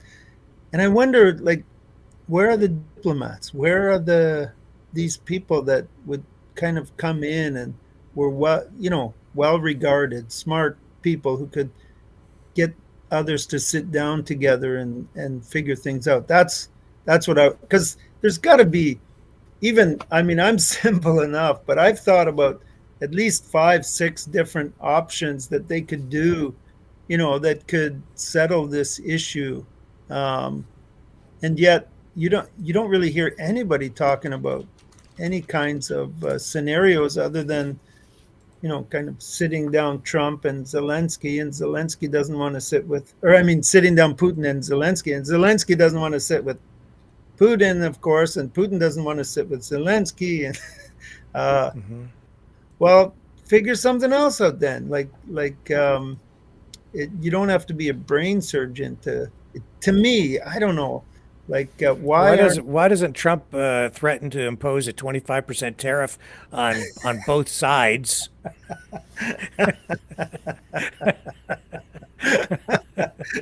Yes. or like Greenland, he could just offer to buy both countries. I've often wondered, why we don't move everybody in the Gaza Strip to, a little spot out in Northwest Territories. There you go. Yeah. like the place is only 17 kilometers wide. I mean, it's not like a massive place. I don't know. Whatever you do, don't build a new canal, or Donald Trump will want to take that over too. He's got his sights set on something. I don't know where we're going, but maybe he is the great diplomat. Maybe all this craziness that we're seeing right now is just a prelude to something much better. Maybe that's what we need, is a little bit of craziness. And I actually heard Putin say on television that he's open to talking with Trump, and I've actually heard Zelensky say live that he believes that with Trump we could come much closer to some kind of genuine solution. Yeah. And just that in itself, I think, has and I know that Trump has already appointed different people onto this issue who are people from the military and others who are already looking into it, and I can only hope again that this optimism that I felt in Ukraine is still going to be there when I go back soon, and that hopefully something will happen. Certainly, Trump said before that he would settle this before, possibly. I think he said, I don't know if he said possibly, but certainly even before he took office. So he did say that. And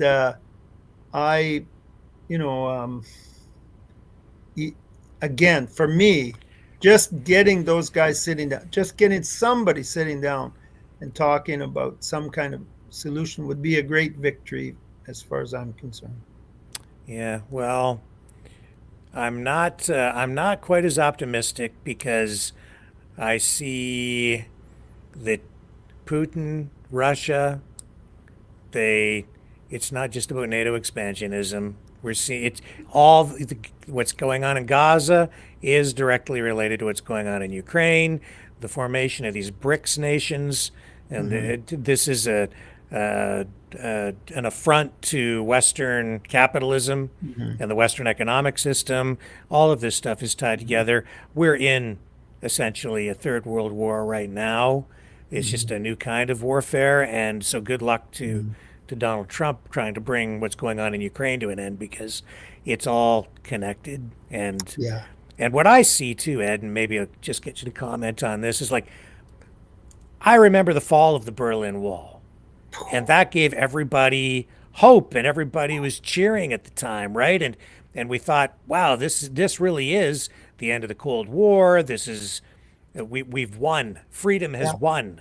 But here we are, and from what I see, I mean, I think there's irony or maybe even a direct message in the choice of the word BRICS, because it seems to me like some people are busy rebuilding walls right now to divide the world in two, whether it's the wall on, the U.S.-Mexico border, or the BRICS economic wall, but especially this BRICS system. You talked about the elites. These are rich people pursuing their own interests. This is why it's so complex, and we're freedom is under assault as a result. Yeah, I think if you look at, I remember once when they were asking Elon Musk, are you the richest? You're the richest man in the world, and he said, well, he was obviously referring to Putin when he said, I don't have armies at my disposal, and I don't control, an entire nation of people, and anything that I say just goes, right? And so, kind of paraphrasing, but basically what he was saying is that he's not that rich as some people in the world are, and in many cases these are people that you and I don't even know, and they control massive amounts of resources. And we certainly saw, the funds that were given to Ukraine. Everybody was talking about the amount of money going to Ukraine, but even RFK Jr. said probably something like 90% of that money didn't even go to Ukraine. It went to arms manufacturers within the United States, to produce those arms. So the money, most of it, and who owns those companies, he said, well, they're owned by a conglomerate of these people who genuinely control a significant part of the world's finances. But RFK Jr. Tends to regurgitate a lot of Putin talking points, which is why I've said he has no business being anywhere near the White House. But it is true that these big companies, that the money goes back. But that's why this argument that we can't afford to support Ukraine is bunk. Because what it's really doing is it's stimulating the economy. It's not costing us. The money that we lend Ukraine comes right back, goes into the U.S. and even Canadian economies, because we're sending them old arms, and then we're manufacturing new arms to replace it with the money that they send back over to buy the old arms.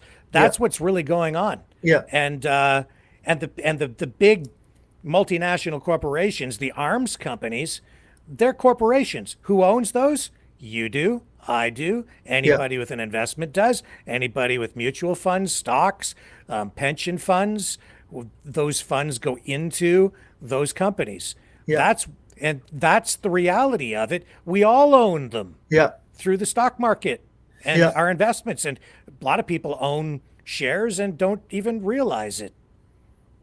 Yeah, absolutely. And I was, the reason I was bringing that up was because, in fact, RFK Jr. was one of the guys before that who was saying, why are we sending so much money to Ukraine?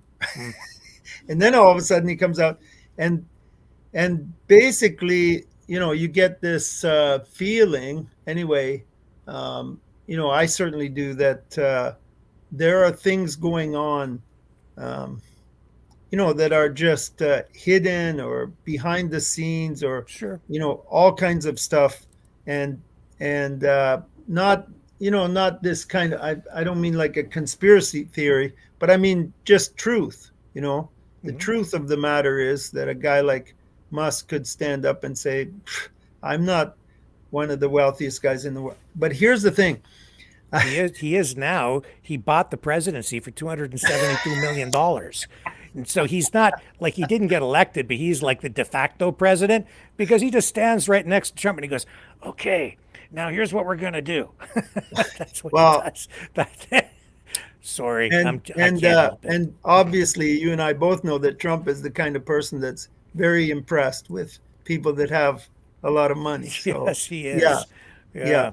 And that's a big reason for that going on there. And I think if you look at just how these people with power try to hold on to power, and I think if it's kind of like I was in Ukraine, when I was working there, and I'm helping orphan children, and so I'm not a person with power.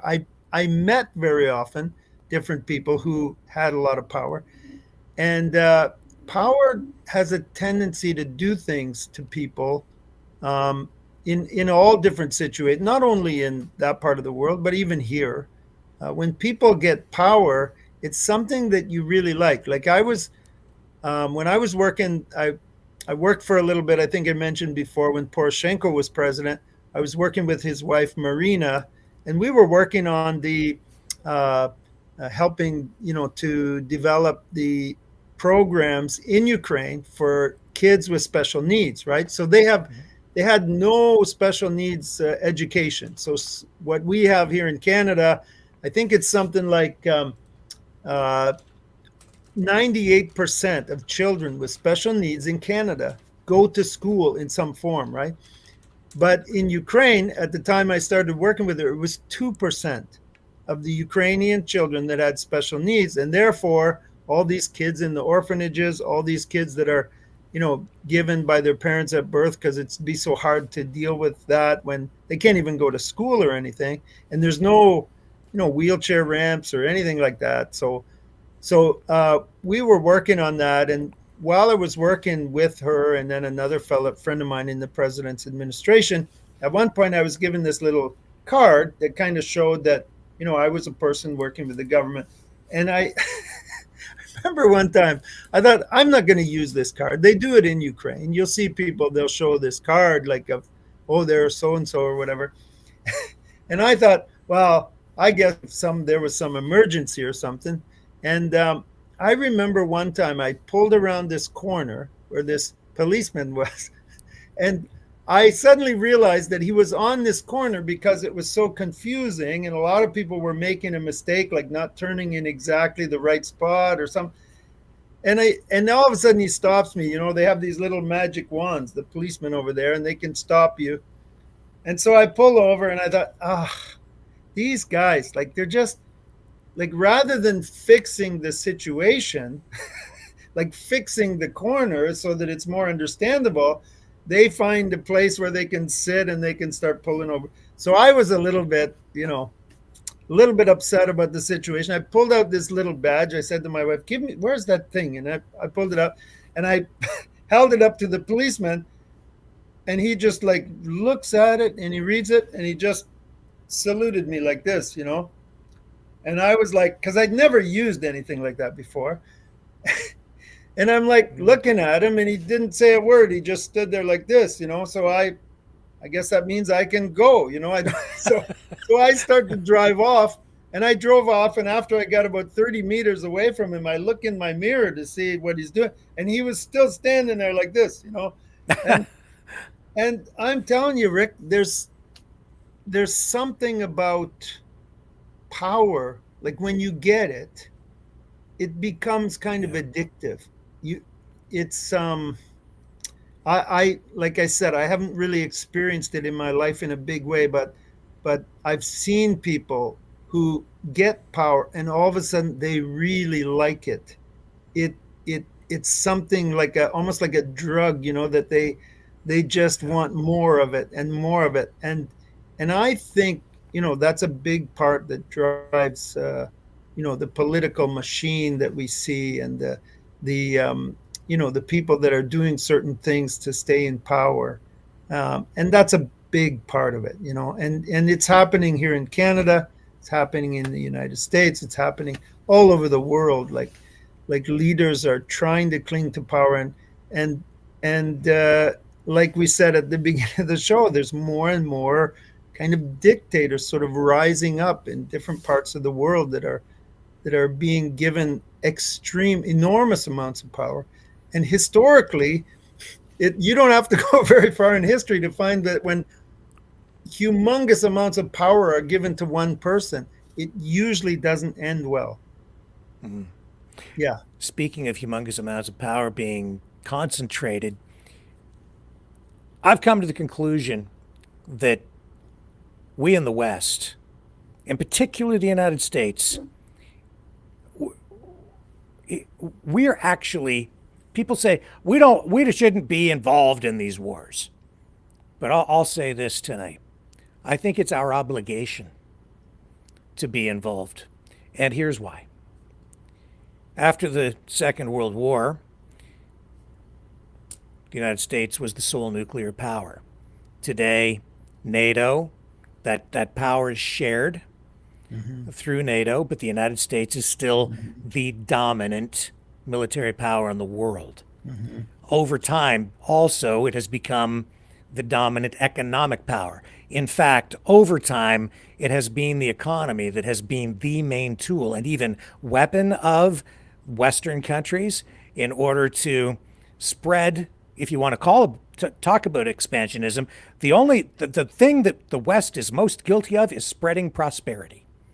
And it's that desire to join in prosperity that attracted people to the European Union, to the United States, and to the West. But because the United States is so powerful, it essentially, and because we don't want and can't have the proliferation of nuclear weapons, we need to limit that and have always tried to do that. That's why we are obligated to protect countries that seek to establish or preserve their freedom. That's why, because they can't do it on their own, because they can't possess nuclear weapons, because they can't be superpowers. They're basically not allowed to. Ukraine is not allowed to be a superpower. They gave up their nuclear weapons in exchange for a guarantee that their borders would be respected, and they weren't. And that's why it's not just a question of whether we should or we shouldn't. We're obligated to be involved and defend them. We absolutely are, because we have the power, and because because with that position of leadership comes responsibility. Yeah. I get a lot of people, and I agree with you, Rick, 100%, but I get a lot of people that say, hey, why would we be helping these guys out there when we can't even get our own act in order here, or even with the orphan kids, like, why are you helping orphan kids in Ukraine? Like, we have children with all kinds of problems here in Canada, like, but I guess the genuine thing that you're seeing is more of a, kind of like, what would you call it? Nationalistic, like we're just going to focus on our own nation and forget about the rest of the world, right? Like this kind of idea. And I saw it happen when Russia invaded Georgia. And this was, I was in Ukraine, Russia invaded Georgia, and all of a sudden I noticed that the United States didn't do anything. Like, it wasn't that they didn't, like, kind of do this or that. Like, they didn't do anything. And I think it was Obama was in power at that time. And I said to my wife, I said, well, wait a second, if they don't do anything at all in Georgia, what kind of precedent does that set for Ukraine? And sure enough, Crimea happens, and they didn't do anything, like nothing at all. And then, so we're seeing a gradual weakening, and there are people certainly in the United States who believe that they should not be involved anywhere else. And if that gradual weakening starts to go across the board, what you're going to see is like just this I don't know, almost like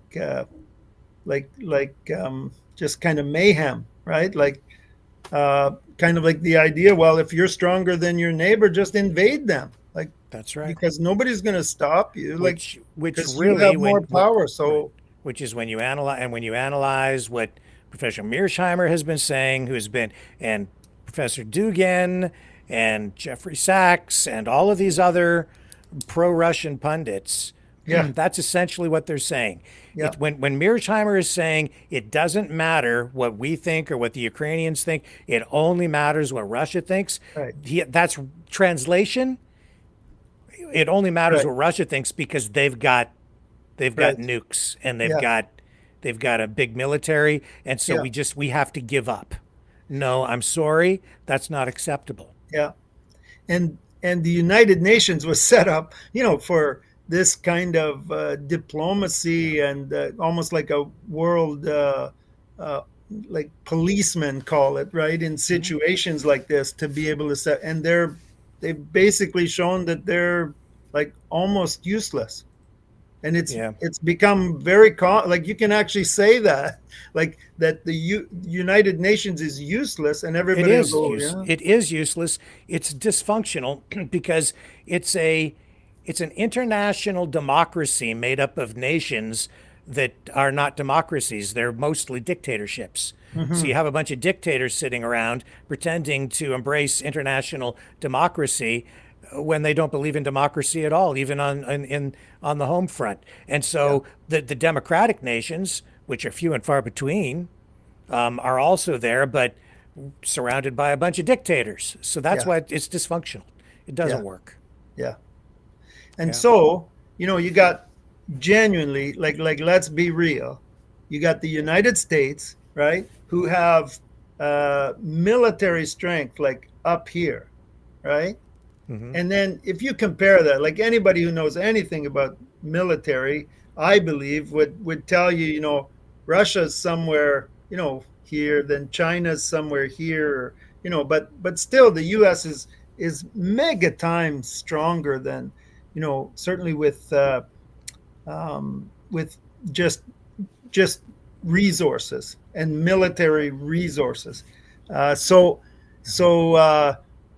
if they're suddenly, going to say, well, we're not going to be involved in these other places, and I don't know, you're just like basically saying to the rest of them, well, whether it's China or Russia or whoever, if you're stronger than your neighbor, just go. Like, we're not going to stop you.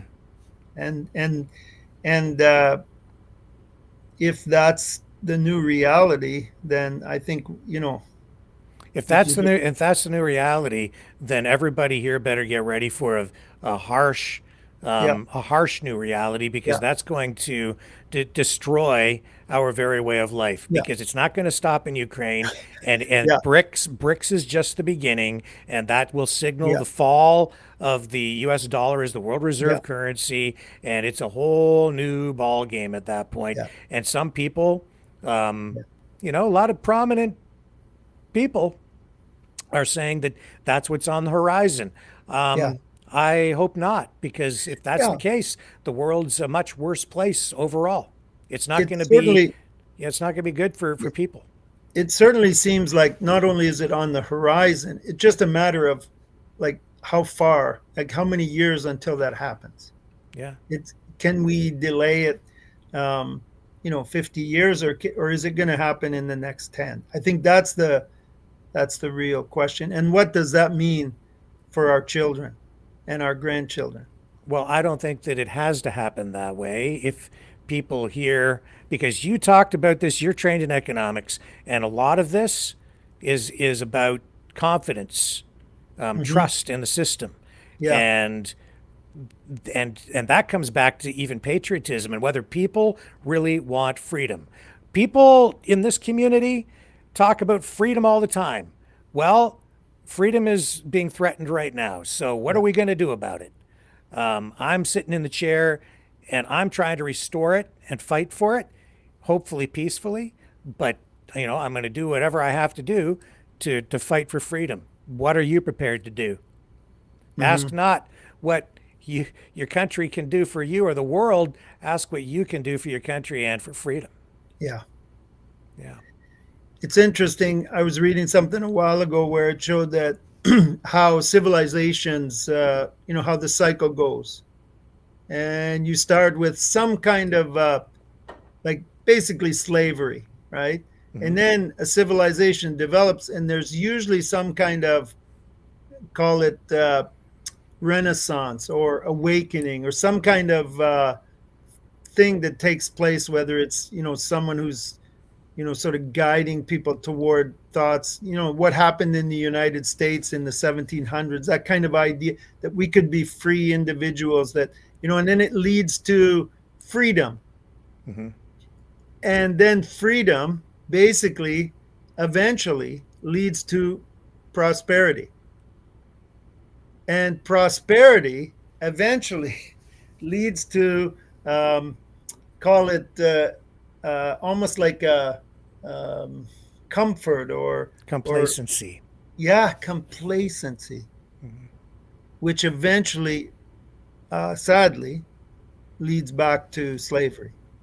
And the key in all of that, though, is that it doesn't have to go that way. It's not like it's something that has to happen. And obviously, it can, you can stay in prosperity if you go back to those things that brought about the freedom. If you go back to what were those things, what was the Renaissance, what was the awakening, what was the principles that brought us into this place, let's get back to those. Let's, and if you do, you can basically start the cycle again, and leading to and just like we do in our lives, like if we have some kind of work ethic, we have something that brings about sort of freedom in our personal lives, whether it's from alcohol or whatever, and we start to get into this period of prosperity in our life, in our marriage, in our, whatever, and then it brings us to this period of prosperity, like we genuinely start to see things amazing happen. Well, then all of a sudden, comfort, complacency, apathy, all these other things can start to creep in, but they don't have to. You can turn it around again. You can always go back to the, to the principles, the things that brought about the change in your life, and recommit yourself. And so that's why I said right at the beginning, Rick, I'm honored always to be here with you, because I know you guys, you are genuinely, saying, where is it, that we lost our way? What are the things that we started to compromise and become comfortable with, and stopped focusing on the things that brought us this prosperity in the first place? Yeah. And people can make a difference by helping out at Loads of Love or donating. Tell people how they can get in touch if they want to donate, this is an amazing place. I just, like, I don't have a big amount, like I'm the guy from Loads of Love who's working in Ukraine, right? But right there in Chatham, these are all my partners. This is my board of directors, like Chairman Kevin Broadwood. Like, these people are just amazing people. This secondhand store, we have 30 volunteers that are working at that store, and so that the store makes enough profit every month to pay all our administration. So when people make a donation, let's say $10 for that child in Ukraine, $10 goes to that child in Ukraine. And just phenomenal people running the store. We got a warehouse there. We just shipped out this week an entire container of coats and blankets and things to get people through the winter in Ukraine, and all, a whole bunch of these meals that are from Leamington, from the Gleaners organization. And just a phenomenal group of people. Always, you can go there, you'll find them always positive, always It's true. focused on what can we do. And I love their slogan, it's like sharing God's love at home and around the world. So in other words, they're helping. They're the first place. Like if someone loses a home due to fire or something like that in Chatham, or some people need beds or they need furniture or different things like that, they're the place that they come to, Loads of Love, and they provide all the furniture, all the beds, everything that people need to get back on their feet. So they're helping in their own community, but also around the world. There they are loading. That's a container right there going to Ukraine, right there. Yeah. And it's not just Ukraine. You know, these guys, they ship stuff to all kinds of different countries. Liberia to Zambia, to where else? To Ukraine, Cuba, and they're working in Cuba as well, and Nicaragua, and I could go on, and you know, the places where they're working. Yeah. And what's the website address if they want to get in touch with the people there? Let me just so see loadsoflove.ca, or I also have a website sort of more focused on Ukraine, loadsoflove.org. So both of them will get you. But Loads of Love CA is the Chatham. Yeah. Loadsoflove.org is your other one for? That's mine, yeah, which focuses more on the work we're doing. Oh, okay. Well, I'm going to bring that up and just show people that too. This is loadsoflove.org. CA. Yeah, loadsoflove.org is mine. Yeah. Oh, I need to come over here to show you the other one. So this is loadsoflove.org. Right there. Put that up for you. There, I finally got it. Okay. Yeah, there you go. And there's McJoyful Christmas, and me in Ukraine talking about taking the kids to McDonald's. Yeah. That's fantastic. Yeah. Yeah, and then some of the other programs that we're doing on there. Yeah. Well, that's great, Ed. I'm so grateful for you being here tonight and sharing this with us, especially right now. It's a tough time of year for a lot of people, but especially for these families in Ukraine, and especially for these orphans who, have lost their families because of the war. Mm-hmm. And great work by you to help these kids out. I'm just so appreciative. And, we talk about the elites, the rich people, those people running the world, but it's honestly, it's people like you who make the biggest difference. And I've got one last little video I'm going to run here to kind of take us out of the program. It highlights the fall of the Berlin Wall. I hope it gives people hope and inspiration to continue the fight for freedom, and just to kind of take us out. Just some final thoughts about Christmas and why it's important to keep these kids in our hearts during the holidays.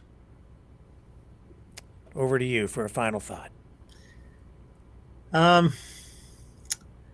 I know that every single person in Canada has some memory of Christmas, some kind of fond memory when you were a child or growing up as well. Just the thrill of giving a gift to someone. And I know, when I think about it, I very often think about that excitement of going out and getting those gifts for those people that are closest to us. And I say, let's do it. Let's do it every Christmas, but let's also think about some of the people around the world that would never be able to pay you or reward you for giving them a gift. And that makes it worth it. When we do something for someone who would never be able to pay us back, never be able to reward us or whatever for it, it just makes it all that much more special. So think about, maybe it's someone even in your own community, but maybe it's someone in Ukraine. They deserve our support. They deserve that little light of hope, and to realize that there is possibility to believe that there are people around the world who care enough about them in their situation. And I'm happy to be a representative for Canadians who just want to show that they care. We might not be able to completely change their lives, but we can give them a bit of hope. We can give them a bit of direction and be the Canada that we can be. Yeah. Ed Dickson, thank you so much. And folks, I will do my best to be here again with you tomorrow night, even though it's Christmas Eve. I'll try to do something tomorrow night at 7 p.m. And Merry Christmas to everybody. Pray for peace. Keep fighting for freedom. And keep the kids in mind as you watch this video again. Merry Christmas. Yeah, another brick in the wall. See you tomorrow night on the flip side.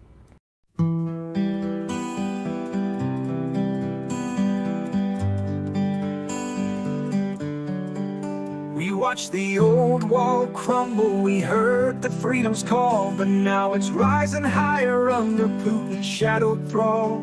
From Ukraine's fields to Moscow's streets, a cold divide begins to creep.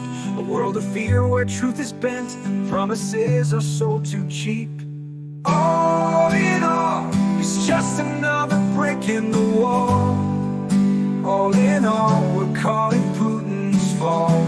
We don't need their blind instruction, we've seen the lies unfold. All in all, it's just another brick in the wall.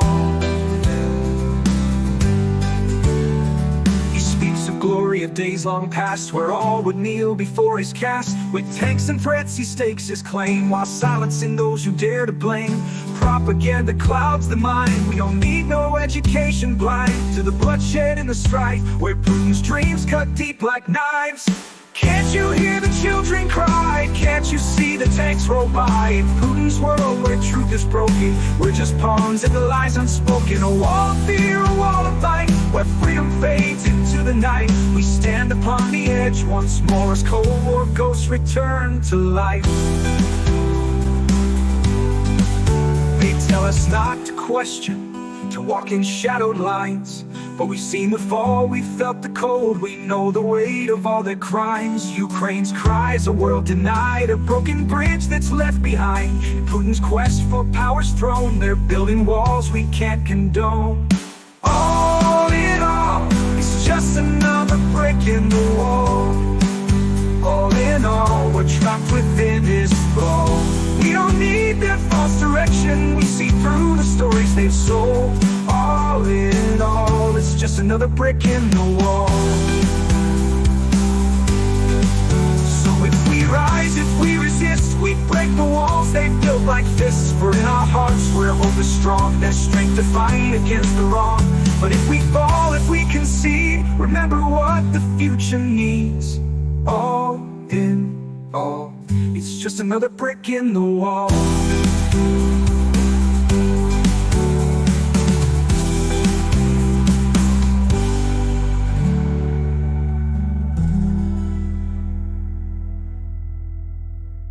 So if we rise, if we resist, we break the walls they've built like fists. For in our hearts where hope is strong, there's strength to fight against the wrong. But if we fall, if we concede, remember what the future needs.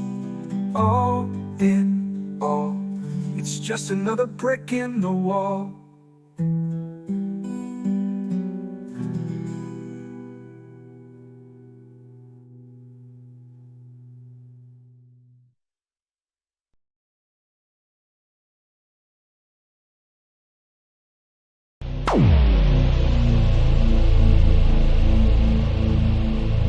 This has been a Maverick Multimedia production.